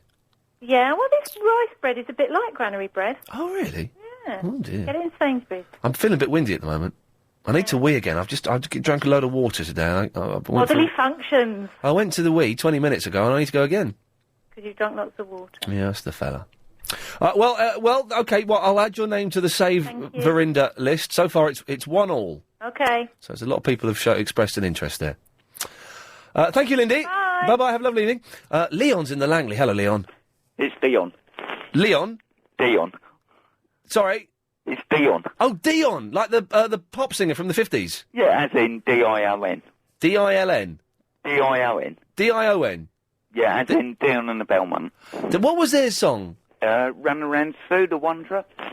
They call me the Wanderer. That's right, I'm the Wanderer. 'Cause I wander all around the time. Yes, I do. I'm a little bit older than you, so I do actually remember it. And then Dion made a comeback in the 70s, and he did a brilliant album. And I can't. He did a brilliant album produced by Phil Spector in the 70s, and I can't think what it's called, but I've got it on CD, and it's kind of like quite a heartfelt singer-songwriter type record. Oh, I don't know. Trust me, I can't. Hang on a minute. Let's. All right, this is too good information to muff up. Hey, let me go. Hang on. Dion. Where are the Belmonts? What is a Belmont as well? Oh. Well, it was his backing group. Oh, but is a Belmont something though? Dion and the Belmont. But is a Belmont something though? No, it's just Dion and the Belmont. But is a Belmont something though? No, I don't think they were. They were just his backing group. But is a Belmont or something though? Do you see what I'm saying? The Belmont's a pub in South London. But they wouldn't be named after that, would they? No. Hang on, here we go. I've got his albums here. Oh, Born to Be With You. And he brought that out in the 70s. It's in the 70s, although, look, this is saying 2001, but that was when it was re-released. Born to Be With You is brilliant. Oh, I have to get my son to download that for me. Legally? Yeah. Yeah. Yeah. Oh, Sexy Vickers. Yeah. He's still on about Matey Bird. Matey Bird? What do you mean? Who? Abby Titmus. Yeah. When's she on Friday? She's on Friday nights, 8 o'clock, and I shall be hanging around offering to make her a cup of tea and make her the happiest woman alive. What does Caroline Faraday look like? Stunning. Really? Oh, she's stunning. She's fit, man. She's fit. Yeah. I've never talked to her, but she's got a lovely voice. She's got a lovely voice. She's very pretty, Caroline. She's lovely. Apparently, the Belmonts were named after a Vauxhall car. No, the Belmont was named after a Vauxhall car. Yeah, the Belmonts. Yeah, hang on, what? The Belmonts were named after a Vauxhall car. Yeah, the Belmont came out in the 90s. But hang on, Dion and the Belmonts was in the 50s, wasn't it? 1956. So they're named after a car, then, are they? No, imagine the Belmont car was named after them. Imagine Dion and the Ford Capris. It'd be a bit sad, wouldn't it? It'd be a bit sad, wouldn't it? Yeah. Good idea. And another thing, we've done one thing. Racism thing. Yes. Because I'm in Special Forces. You're in the what? I'm in Special Forces. SAS? Special Forces. SAS? I'm not allowed to say. But, so, by saying you're not allowed to say, I interpret that, because I've seen 24, as a yes. Right. Oh, am I? We have 4 numbers. What? We have IC1, IC2, and IC3, IC4. IC5? How many do you see, Giles? Do you see, Giles sees 12. Only 1 to 4. Okay. This is in the SAS, yeah? Yeah, and... oh, so you are in the SAS. I beat you with a direct question. Don't worry, I won't tell anyone you're in the SAS. Yeah. But, Super Army soldiers. I see 1 to 4. I see... 1 to something 4. beginning with C. It's a well, clock. It's a clock. It's a clock. Indignus Cogurata. No, it's a clock. I see it. And, What it is, you've only got, like, Your two turn. colours. What? You've only got two colours. Hang on a second. This is in the SAS.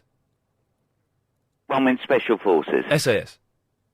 Special Forces. Is that the SAS?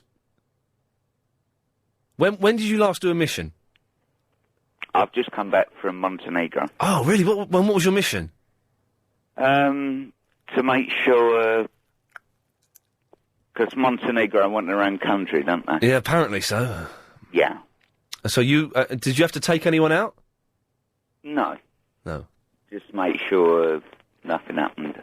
Nothing happened, okay. And when are you off on your next mission? I've got a week off. Oh, so you can do a bit of gardening and stuff? I'm in a flat. Oh, you're in a flat. So you can do a nice window box? I've done my son's washing. Okay, so you have a week off, do your son's washing, then where are you off to next? Iran! I hope not. No, so do I. A bit sticky over there, isn't it?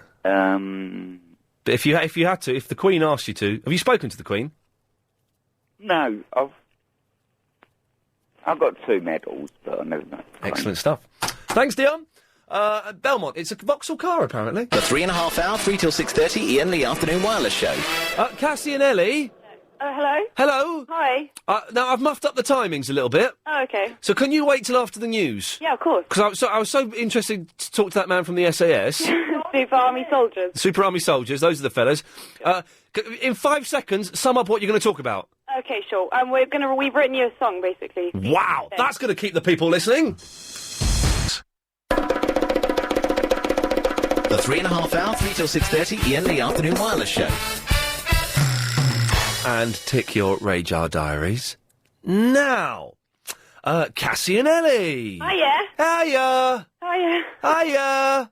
How are you? I'm really tired. I'm so tired. You know when you're so tired that it looks like you're crying? Yeah. That's what I've got tears coming out of my eyes, but I'm not crying. I'm not sad. Well, this is perfect because we've written you a cheer you up song. So that'll probably perk you up. Hang on, but I'm not sad though. Well, still tiredness. Yeah. Music can induce adrenaline rushes in the body, so... And tiredness kills. Sure. So, do you want to hear it? Or... Oh man, yeah, bring it on, yes. All right, fine. Here we go. I'm going to hold the phone up. Okay. Oh. You like creating awkward silences. You let people fight until they reach breaking point. But you don't cut in like that stupid woman, Lynn, from Forest Gate. My God, she chats so much crap. She's an old bunger. What did you think? She's an old what? Banger. Oh, banger, yeah, of course. I thought that was good. Thanks.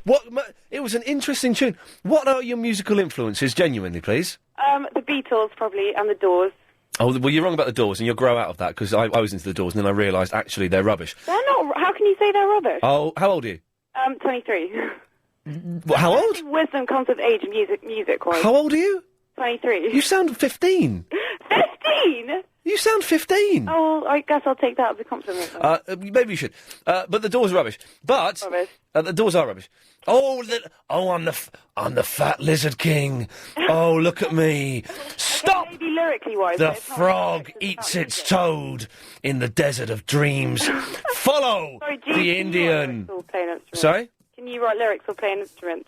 Yeah, yes, I can. Oh, really? Which one?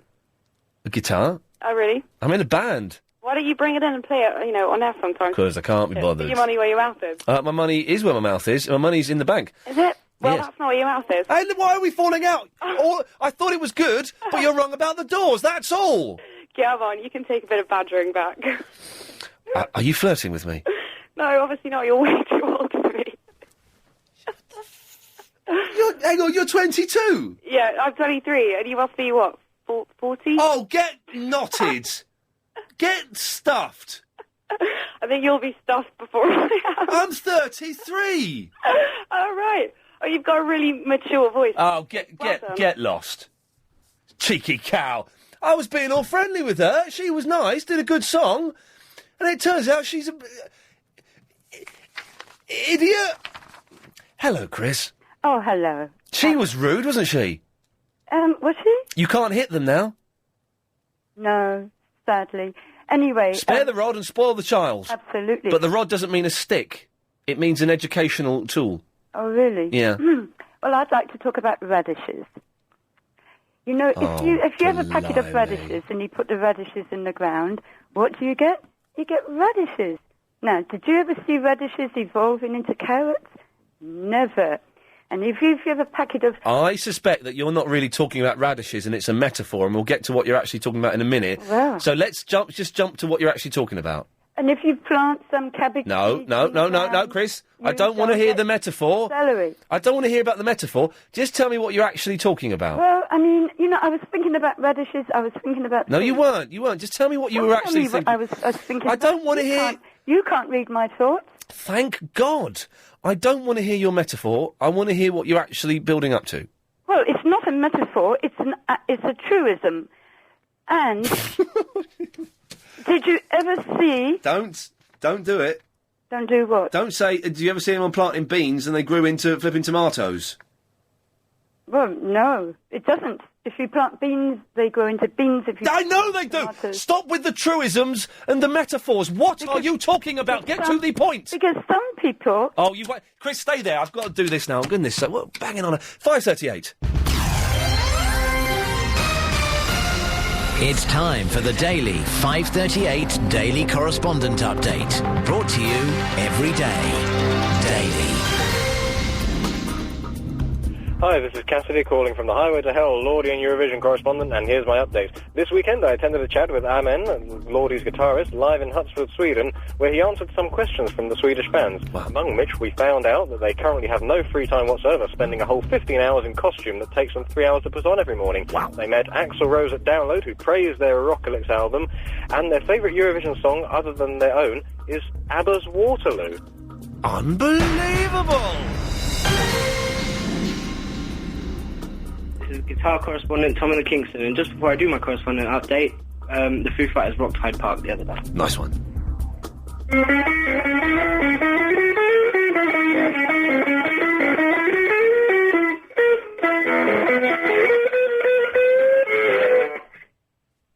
Bit rubbish. Right. Okay, so we have 3.5 minutes to work out what the hell Chris is banging on about. Chris! Yes. No more speak of vegetables. So, did you ever hear of a fish turning into a bird? Oh, sweet. No. Forget, please, Chris, I'm begging thee. Forget the metaphors, forget the truisms, forget the other. Tell me what it is you are talking about. Well, I think I'm speaking English. I'm talking about radishes. I'm talking about fish turning into birds. You're not, though. You're building up to a point. Well, I mean, doesn't everybody? If I see a bird just on get my to the tree, point. Get to the point. I don't know what batty boys are. I don't care. Just get to the Well, point. I do now. But if I see a bird on my tree, I know that bird has come from an egg. I know it's always been a bird. I know it didn't come out of the tree. You've got 30 seconds to get to the point. I'm going to cut you off, starting from now. Well, meaning that evolution is not true. Because radishes prove it. No, hang on. You've taken 3 minutes to tell me that radishes... Come from radishes. No, let me finish. You've taken 3 minutes to tell me that radishes completely disprove the theory of evolution. Absolutely. And carrots, not to mention birds and fish. What about tomatoes? Well, tomatoes come from tomatoes. What about potatoes? Come from potatoes. Oh, yeah, you've got a good point there. So, well, yeah, you're right. Creationism must be right. Oh, hang on, I'll disprove it. What about the dinosaurs, love? What about the dinosaurs? Where were they? On the Ark? Thank you. Oh, so you... I thank you. You know what? You don't have an important discussion. You can't give a counter-argument. Dinosaurs is my counter-argument. Explain dinosaurs. Well, dinosaurs obviously got wiped out with the Ark, didn't they? But dinosaurs wouldn't have fitted on the Ark. Don't say eggs. Baby dinosaurs. Baby dinosaurs, ladies and gentlemen. They had baby dinosaurs. Baby elephants, baby tigers, baby lions. Baby dinosaurs. Baby hippopotamuses. Why aren't dinosaurs mentioned in the Bible? They are. Behemoth, Leviathan. They are mentioned. They're not dinosaurs, though, are they? Well, they probably are. It's an animal with a big long tail, just like the brontosaurus. Yeah. or another animal that's got a big long tail. Like, I don't know, a tiger or something. That size? A tiger. No, not that size. It's a big animal, just like a brontosaurus. Yeah. But they died. Okay. But they died out after the flood. Of course You're they did. right, they did. Yes, they did. did. Of course they did. Well, we don't have them now, do we? We don't. No, we don't. We don't have. Hang on a second. Well, we have Giles, radishes. do we have dinosaurs now? No, we don't. You're right there, Chris. You've got me. The fact that we don't have dinosaurs now, and the fact that they had baby dinosaurs, which would be bigger than any ark you could build, because baby dinosaurs are massive. But no, well, you don't know that. But I don't know that dinosaurs Yes, went I do. into the ark. All I know. is that they Hang on a became- second. So you don't know that dinosaurs went into the ark, but yet dinosaurs existed, didn't they? Oh, yes, they did. Okay, Well, we but know they that didn't go because into. we've got the bones to prove it. Exactly. But also, people say, "Oh, it's 100 million years old." There was nobody there writing down notes at the time. Okay. That's just So a let's guess. just get this straight. How long do you think humans, in whatever form, have been on this planet? How long? 6,000 years. Hey! You can't prove otherwise. Yes, we can. Because you weren't Yes, there we can. 6,000 years ago. They You have. can't. Yes, we can. No, you can't. And this is the strength of your argument: is just disagreeing with me like that. Pardon? It's a what? That's the best argument you can do. Is going, no, you can't. No, well, you can't prove otherwise. You haven't got a good counter-argument to disprove. Hang on a second. Carbon dating. Oh yeah, that proves stuff has been around for hundreds of thousands of years. No, it doesn't, because carbon dating only goes back a certain date, and the person who invented carbon dating Was a liar. said no. He said it's unreliable. Oh yeah, okay. So, Chris, you're talking guff, but it's always nice talking guff to you. well, what about you? What about me? You talk even more guff than I do. No, because my stuff, without getting into too much trouble, is based on science. Your stuff is based on an old book. Science. That was been Science a is book. your guff A based book on. that has been. Oh, is it? Oh, I've got to go. See ya. Bye. London's LBC 97.3. The 3.5 hour, 3 till 6:30 Iain Lee Afternoon Wireless Show. Gary King's had a haircut. Has Gary King had a haircut? He's on the telephone there. It looks like Gary King's had a haircut. Lynn's in the Primrose Hill. Hello, Ian. I'm Lynn, yes, not from the other place, and I'm Welsh. And I just want to thank you very much for standing up for my nation. And yes, of course, it is a nation. So I thought I'd quickly sing my Welsh national anthem. You don't have to. Oh, yeah. Is it going to be boring? Oh, I do. The thing is, Probably will be, won't it? the Welsh voice is very sexy, and we all know the stories about Welsh girls. Bloody boring. Do you think? Yeah. Yeah. So what? I'll give up then and go. Okay. Do you want me to go? Well, I don't want you to sing the Welsh national anthem. No, I know. I was a bit mad earlier on when I heard all those people talking. And you felt a little bit patriotic and a bit passionate. Yeah, because everybody can say... You can't say anything about anyone else, like Irish or... Well, English even. No, but you can... Everyone You can say what the hell you want about the Welsh, can't you? Not on this show, they can't, Lynn. No, and that's why I love you. And that's why I love you. I really do. Thank you. So I won't bore you with the bloody...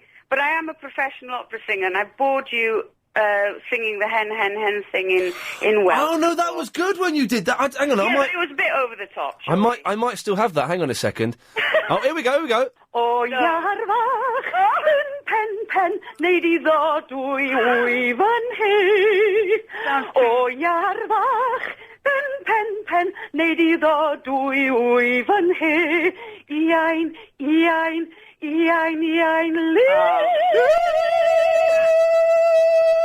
Yeah, sounds a bit desperate. It did a little bit. Yeah. Okay. And also the way I pronounced your name. That was nice, Kind then. of turned it into a Welsh name. Iain Lee. Yeah. Not Iain, is it? Lee. Oh, Iain.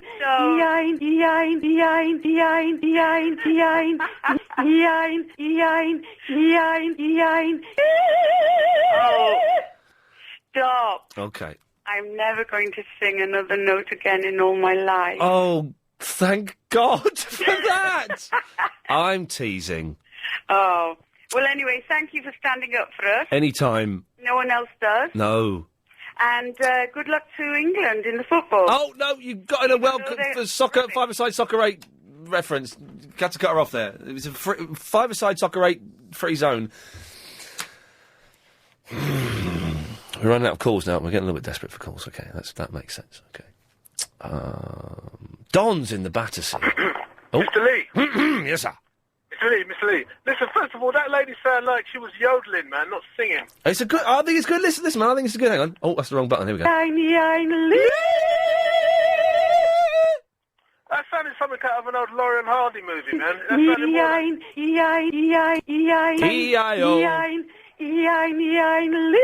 There we go. That's painful, man. That's painful. Oh, but it's, don't you think the Welsh accent is kind of sexy? And when I say sexy, I mean dirty. Do you know what I mean? It's a dirty accent. They do sound like they're spitting most of the time. But I mean dirty as in, I've got to be so careful I say this, imaginative in the bedroom department, dirty. Listen, something that Yasser would say, I'm not gay, you know. I'm not gay. I wasn't trying to chat you up. Well, you sounded like that to me, man. By saying that Welsh girls have got sexy voices? Oh, you missed out the girls' part. You only just slotted that in just now. Okay, well, that's... Right, maybe that's my plan. Let's not go there. Let's move on. It's firm handshake, beer and football, and your point is? Right, my point is this, right? It's just, I'm not an astrologist and I'm not a historian, but I'm pretty certain about this. He's having that conversation with that lady who's talking about prehistoric bits and pieces. Kristen Crouch talking about prehistoric bits and pieces. Yeah. We do still have living dinosaurs today. No, we don't. We do. No, we don't. Oh, we're going to go through this road again, aren't we? You're the fellow that likes to argue and never yet won an argument with me. Go on then. Tell me about lizards. Mr. Lee, right? Mr. Lee. Tell me about the kimono dragon. Unless you can drive around the roundabout, mate, you can't say anything to me, all right? I'm not even doing the roundabout thing, because I was totally in the right. If you're on a roundabout, the person on the right-hand side has right of way. I was that person. That bloke was an idiot. Tell me your nonsense about dinosaurs. I've only got a minute. Two dinosaurs that I feel we're still living today. One is a crocodile, and two is a whale. Yeah. Okay, they're not dinosaurs. Next point. They're living dinosaurs. A whale is a mammal and a crocodile is like a reptile. Yeah, but they're descendants from... They're descendants from, yes, correct. Just like I'm descendants from Neanderthal man, but I'm not Neanderthal. Well, I don't know about that, mate. I don't know about that. All right, come on. If you've got to... I know you can only try and think you can get close to winning this argument with your sly little digs, but you're wrong, Don. All I would say, jab and move, mate, jab and move. Listen, I've got to go. Speak to Yeah, of course you've got to go, because you're a bottler and you can't argue. Yes, Darren. Hello, Ian. Hello, mate. How are you? I'm excellent. Good. I was going to bring up Slater's show, but you've picked it up a bit now. I've picked up the pace, haven't I? Well, the first off, you started talking about Doctor Who. Yes. It was rubbish, wasn't it? Boring subject. What a rubbish show it was on Saturday. Oh, it was terrible. Awful. That was absolutely boring me to tears. I nearly turned off. Oh, mate, but you stuck with it and it got better because I had a row. It got better slowly, but I must be honest, I haven't listened for about an hour, so I don't know what you've been talking about. Oh, the last hour's been the best! What's it been about? Creationism, racialism, and crocodiles. Crocodiles? Crocodiles. What's exciting about crocodiles? The 3.5 hour, 3 till 6:30 Iain Lee Afternoon Wireless Show. Oh, I just found this key on this keyboard and it looks odd. How do I get that one to come up? That doesn't work. Yes, Dave? Ian? Yes? I know the best way to lose weight, mate. Oh, now I'm nervous. Go on. Well, how I did it was I went down the local bucket of chicken shop. I pray to God he said bucket of chicken. Your phone cut out on the initial letter, so it sounded... Okay, yes? And I bought a bucket of chicken. Thank you. I ate the bucket of chicken. Yes?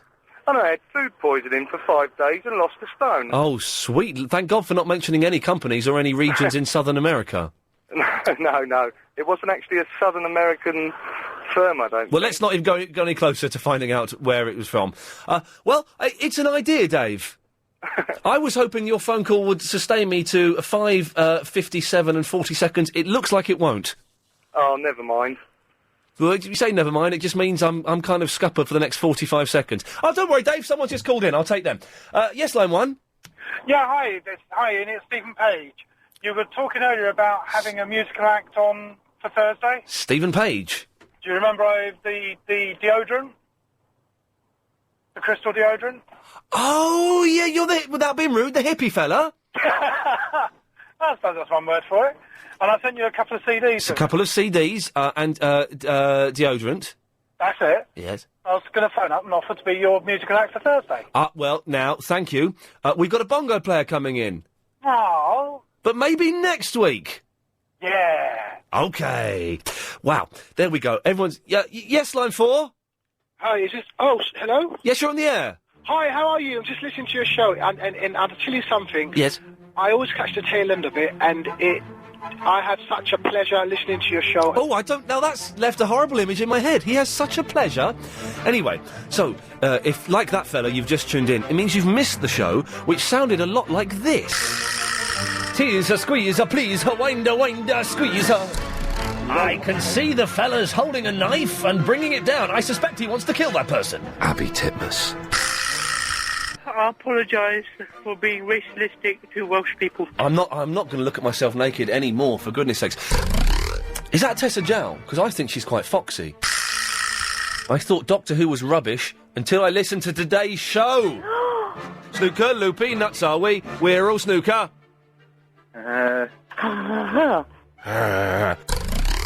We have IC1, IC2 and IC3, IC4. IC5? How many do you see, Giles? I'm talking about radishes. Shaggy! Hey, line 1, that was a good show, wasn't it? Line 1? They bottled it. That sums up the whole experience. Thank you. Good montage there. Wow. If only we could go home on a high, but no, we have to go back down to the dirty depths. It's the last... There we go, hang on a second. Oh, I've muffed that up, haven't I? Yes, line 1, you're on the wireless. They bottled it. So, it's the last 30 minutes of the show. At 18 minutes past 6, we have a blinding MP3 from Paulie in the Morden, dedicated. He's going to do it. Yes, line 1? All of which makes me anxious. Good to have you back on board, sir. You can stay there for as long as you want. A cracking MP3 from Paulie in the South Morden, and taking a call straight to air, 0870 90973. Mr. Anxious, you have 10 seconds if you want it, sir. 10,000.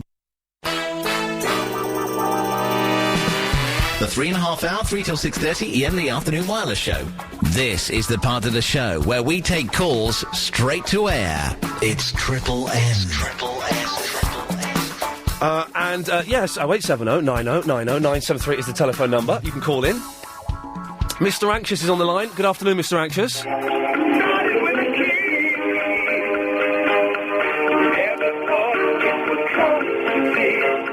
Thank you. If you want to join the fun, you're more than welcome to. Got a cracking MP3 coming up in 12 minutes.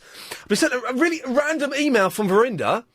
Do you know that They Think It's All Over has been axed? I did not know that, Verinda, but thank you for letting me know. Let's dive straight in. Line 5, you're on the wireless. 1190 Rock It On is We Do It With Dion. It's Dion on the Belmonts. Named after a Vauxhall. Loved by the SAS.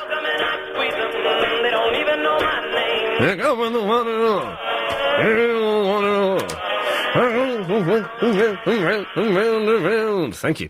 Let us go. Line 6, you're on the wireless. Hi, Ian. Is it Barnsworth? It is. Hello, Barnsworth. Hello, how are you? Yeah, very good, actually. Good. It's been a good show today, I think. Cracking show. Because Chris wasn't here, produced by Giles. Yeah, Yes. Giles sounds lovely, by the way. Giles... He didn't call me back, but he sounded lovely. Well, he's, he is lovely. Yeah. I think you quite fancy him. Oh, hello? It's done. Oh, he's gone, he's bottled it. Oh, no. Never mind. Right, you had a woman talking about earlier on that you felt a bit crazy, about the international call thing. The what? You know how, companies call you from overseas and it comes up as a missed call on your phone? It costs you loads if you phone them back. Oh, she was getting... Yes, okay. Yeah, it is actually true, and they're doing it with the mobile numbers as well. So it comes up as a missed call and you phone back the mobile number and it charges you loads. Oh, blimey. No, I don't believe that. It's an urban myth. It's like the woman... It's like the thing where a bloke knocks on your door and says, oh, I've broken down, can I use your phone to call the RAC? And then he calls up a phone line and it's £50 a minute. It doesn't happen. They were warning about us about college, so... Yeah, well, it doesn't happen. It's been in the newspaper, but it's nonsense. I do not believe it happens. All right. And you're not fat, by the way. No way. And you've seen me in the last 6 months, have you? I've seen pictures of you. Yes, exactly. Those pictures were taken a long time ago, using computer technology that could hide my potbelly. It's only a recent development, the potbelly. Giles, have a look. Look at that. Do you see? It's mad. It's mad, isn't it? So, there we go. Listen to it, Barnsworth. Hang on. Listen to this. Hang on. Nice. Yes, exactly. Thank you. Right, I shall leave you alone now. Well, bless you. Very kind of you to do so. Thank you. Yes, line 10, you're on the wireless. Bob Bingo. Hello, Bob Bingo. How you doing? Yeah, all right. Good. I'm on the M1 on the way into town. Excellent. And just gone past a white van, and on the back it says bathrooms supplied and fitted, £435.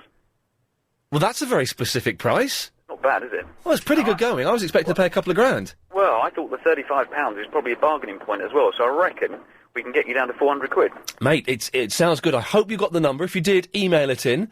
Line 5, you're on the wireless. I am the LBG Hitman. I couldn't hear what you said there, so I think we'll move on. Line 2, you're on the wireless. Yeah, where is Yasser? I don't know. I just haven't heard him for a while, and I just wonder where he's gone to. He called in last week, and he didn't seem very happy, and he's not called in since. What's the matter with him? I've got no idea. Sorry, Giles, you're trying to do something, and I'm making it tricky. Yes, line 6. Hello. Hello, line 6. I'd like to know what happened to the TV show called Whose Line Is It Anyway? Do you know what happened to it? I think they axed it. Why? Because that was, really good. I like that show. It was a good show, was it? Well, it ran for about 15 years, I think. Yeah, there was that... Do you remember that tall thin guy? He was, the funniest one. Oh, I don't know if you remember. I can't remember his Tony name. Slattery? Yeah, that's it. The American one. The American... Yeah, Tony Slattery, yeah. Yeah. You must have liked it a lot. Sandy Togsvig used to be on it. Yeah. Who hosted it? Who can't remember the name? I don't... what was his name? You know the little fat guy? Oh, it was Marcus Anderton. Yeah, Yeah, you must have been a big fan of it. Yeah, I really liked it, but it's gone. Yeah, I think it's been gone for about 10 years, isn't it?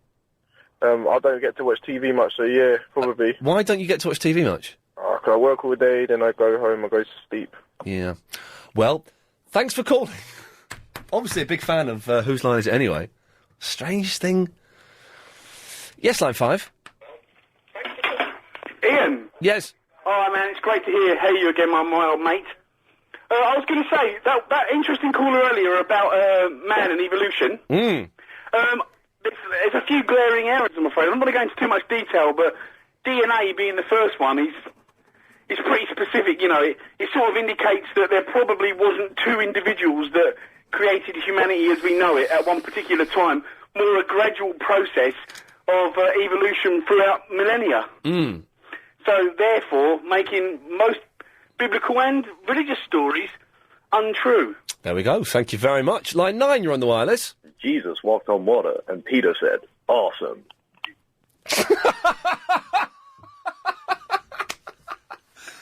Oh, that was, I wasn't expecting that. Let's just say. Yes, line 7. Oh, this sounds bobbins.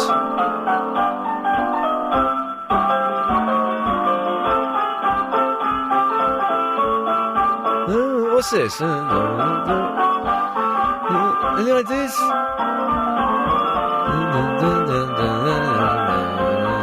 It's a theme to something.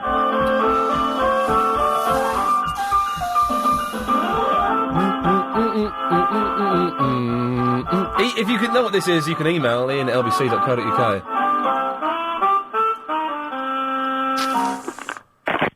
Yeah, I don't know what that was. Oh, you read that email? I can't read that out for obvious reasons, but you get the idea. Yes, line 5. It's all about you. Thank you. Yes, it's all about me. Yes, line 10. If you want to have some fun, stick your fingers up your bum. No, well, that's one possible. Yeah, why not? Line 8. Oh, venga Ian, cántame, gallinet, quan, uno pusarà speldinar. Thanking you. 0870 9090 973. Coming up after the news, one of the best MP3s What We Done ever played, and more of the calls going straight to air. The 3.5 hour, 3 till 6:30, Iain Lee Afternoon Wireless Show. The music we heard earlier was the theme tune to Spats. Spats with a T. Oh, that reminds me, there's a clip I've got to look up on the internet of Noel Edmonds. I will say no more until I find out if it's true or not. Anyway, today's MP3, we get you to send them in. Usually they're rubbish, sometimes they're brilliant. This one is genius. This is from Paulie in the Morden. Ian, here's an MP3 dedicated to yet another LBC presenter, this time the king of reminiscing, Andy Crane, who's on Sunday mornings, I think 9 till 12, and he's brilliant. We're big fans of him. I made this one a little more laid back to suit his broadcasting style. I'm off for a well-deserved chicken combination platter at the Harvester, so I hope you enjoyed this as half as much as I'll enjoy that. The track is simply called Andy. I'll wager if it was 76, these were the lolly sticks that had a joke at the beginning, and then the answer.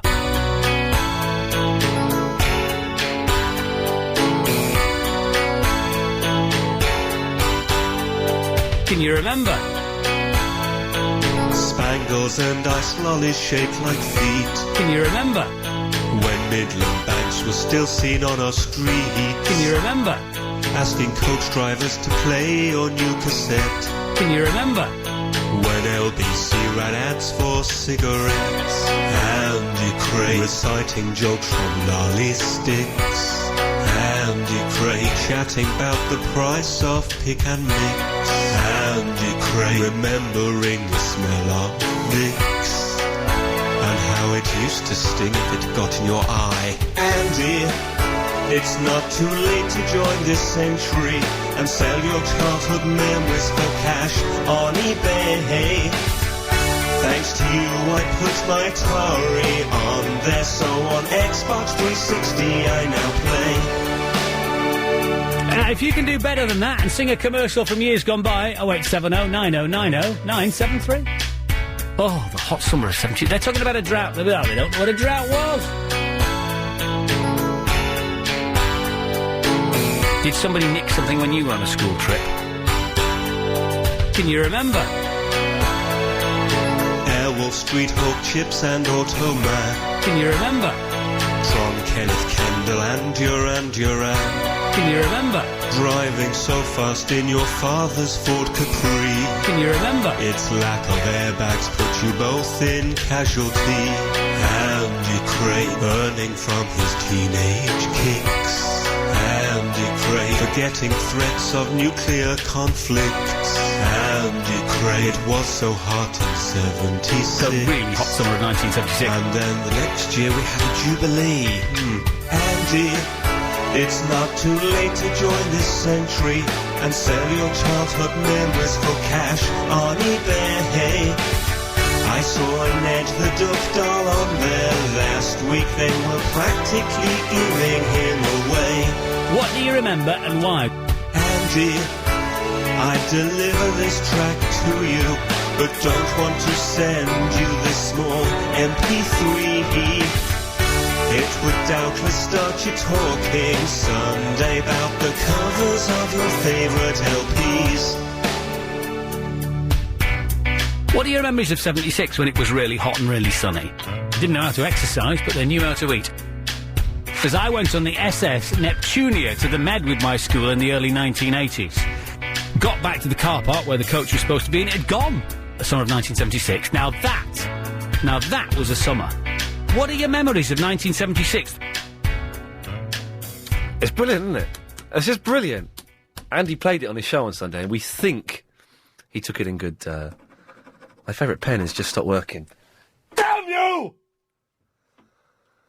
OK, the last 6 minutes of the show, 5 minutes of the show, taking a call straight to air. For example, line 3, you're on the wireless. Ian, hi, it's Danny from the Croydon here. Hello, Danny from the Croydon. Hello, mate. That theme tune that guy played earlier. Yes. That was Spats. It was a kids' TV programme based around... a fast food joint. Yeah, like a burger joint. And there was a sexy woman with funny eyes who used to be in Brookside, an American woman. Quite possibly. I can't remember it too well apart from the lead character. They were always up to crazy capers in a burger joint. Thank you very much for that. Line 4, you're on the wireless. Yeah, in the burger joint, Ian, what they used to do is like every week there'd be like sort of new adventures, you know, that they'd create a new burger or a new shake, and that was the whole sort of premise of the show. Excellent, thanks very much. This is good, isn't it? Line 3, you're on the wireless. MISSI No, so I'm not sure what that was. Line 2, you're on the wireless. Yeah, Ian.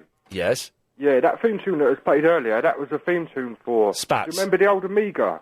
What? Do you remember the old Amiga? What? The computer game system? Yeah. Yeah. Yeah, on that there was a game called the Jimmy White's Worldwind Snooker. That theme tune was on that as well. Who's Worldwind Snooker? Jimmy White. Really? That was the theme tune to that? But I thought it was the theme tune to Spats. Yeah, it was on that as well. I used to play it when I was a kid, all the time. Wow, lovely, thank you. Okay. Line 1, you're on the wireless. No, you're not. No, you're not. Yes, line 7. Hi, it's Nelson from the Norfolk. Hey, Nelson, how's it going? Every time.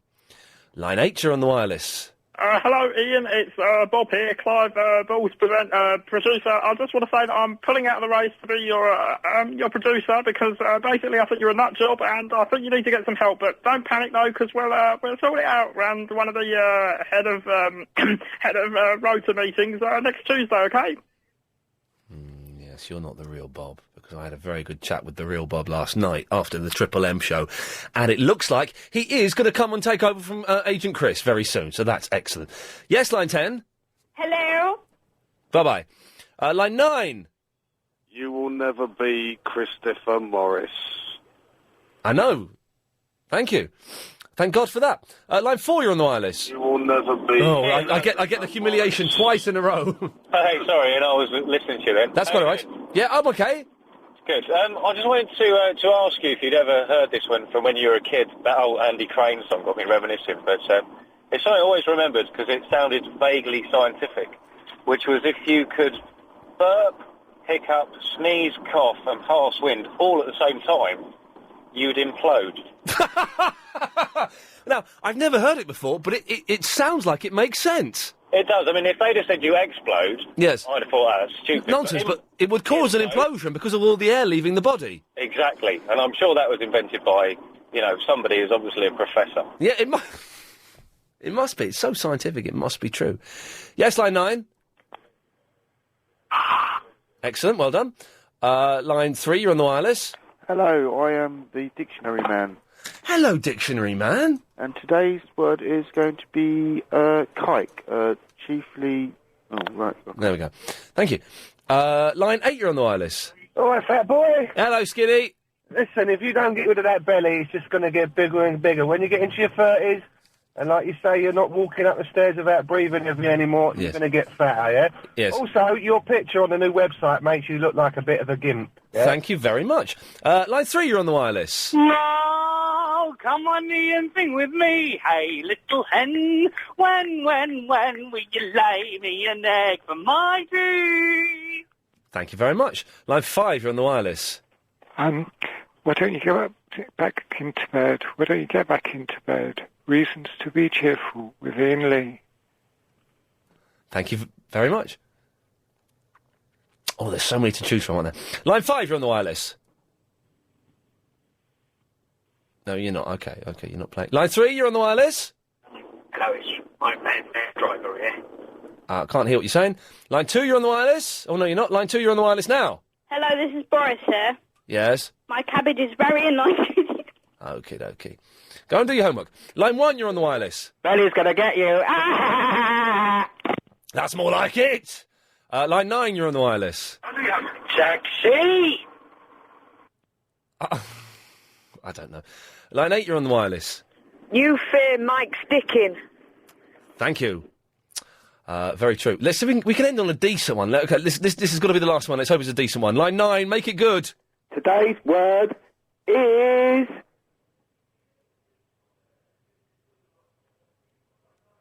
cabbage. Oh, what a load of old rubbish.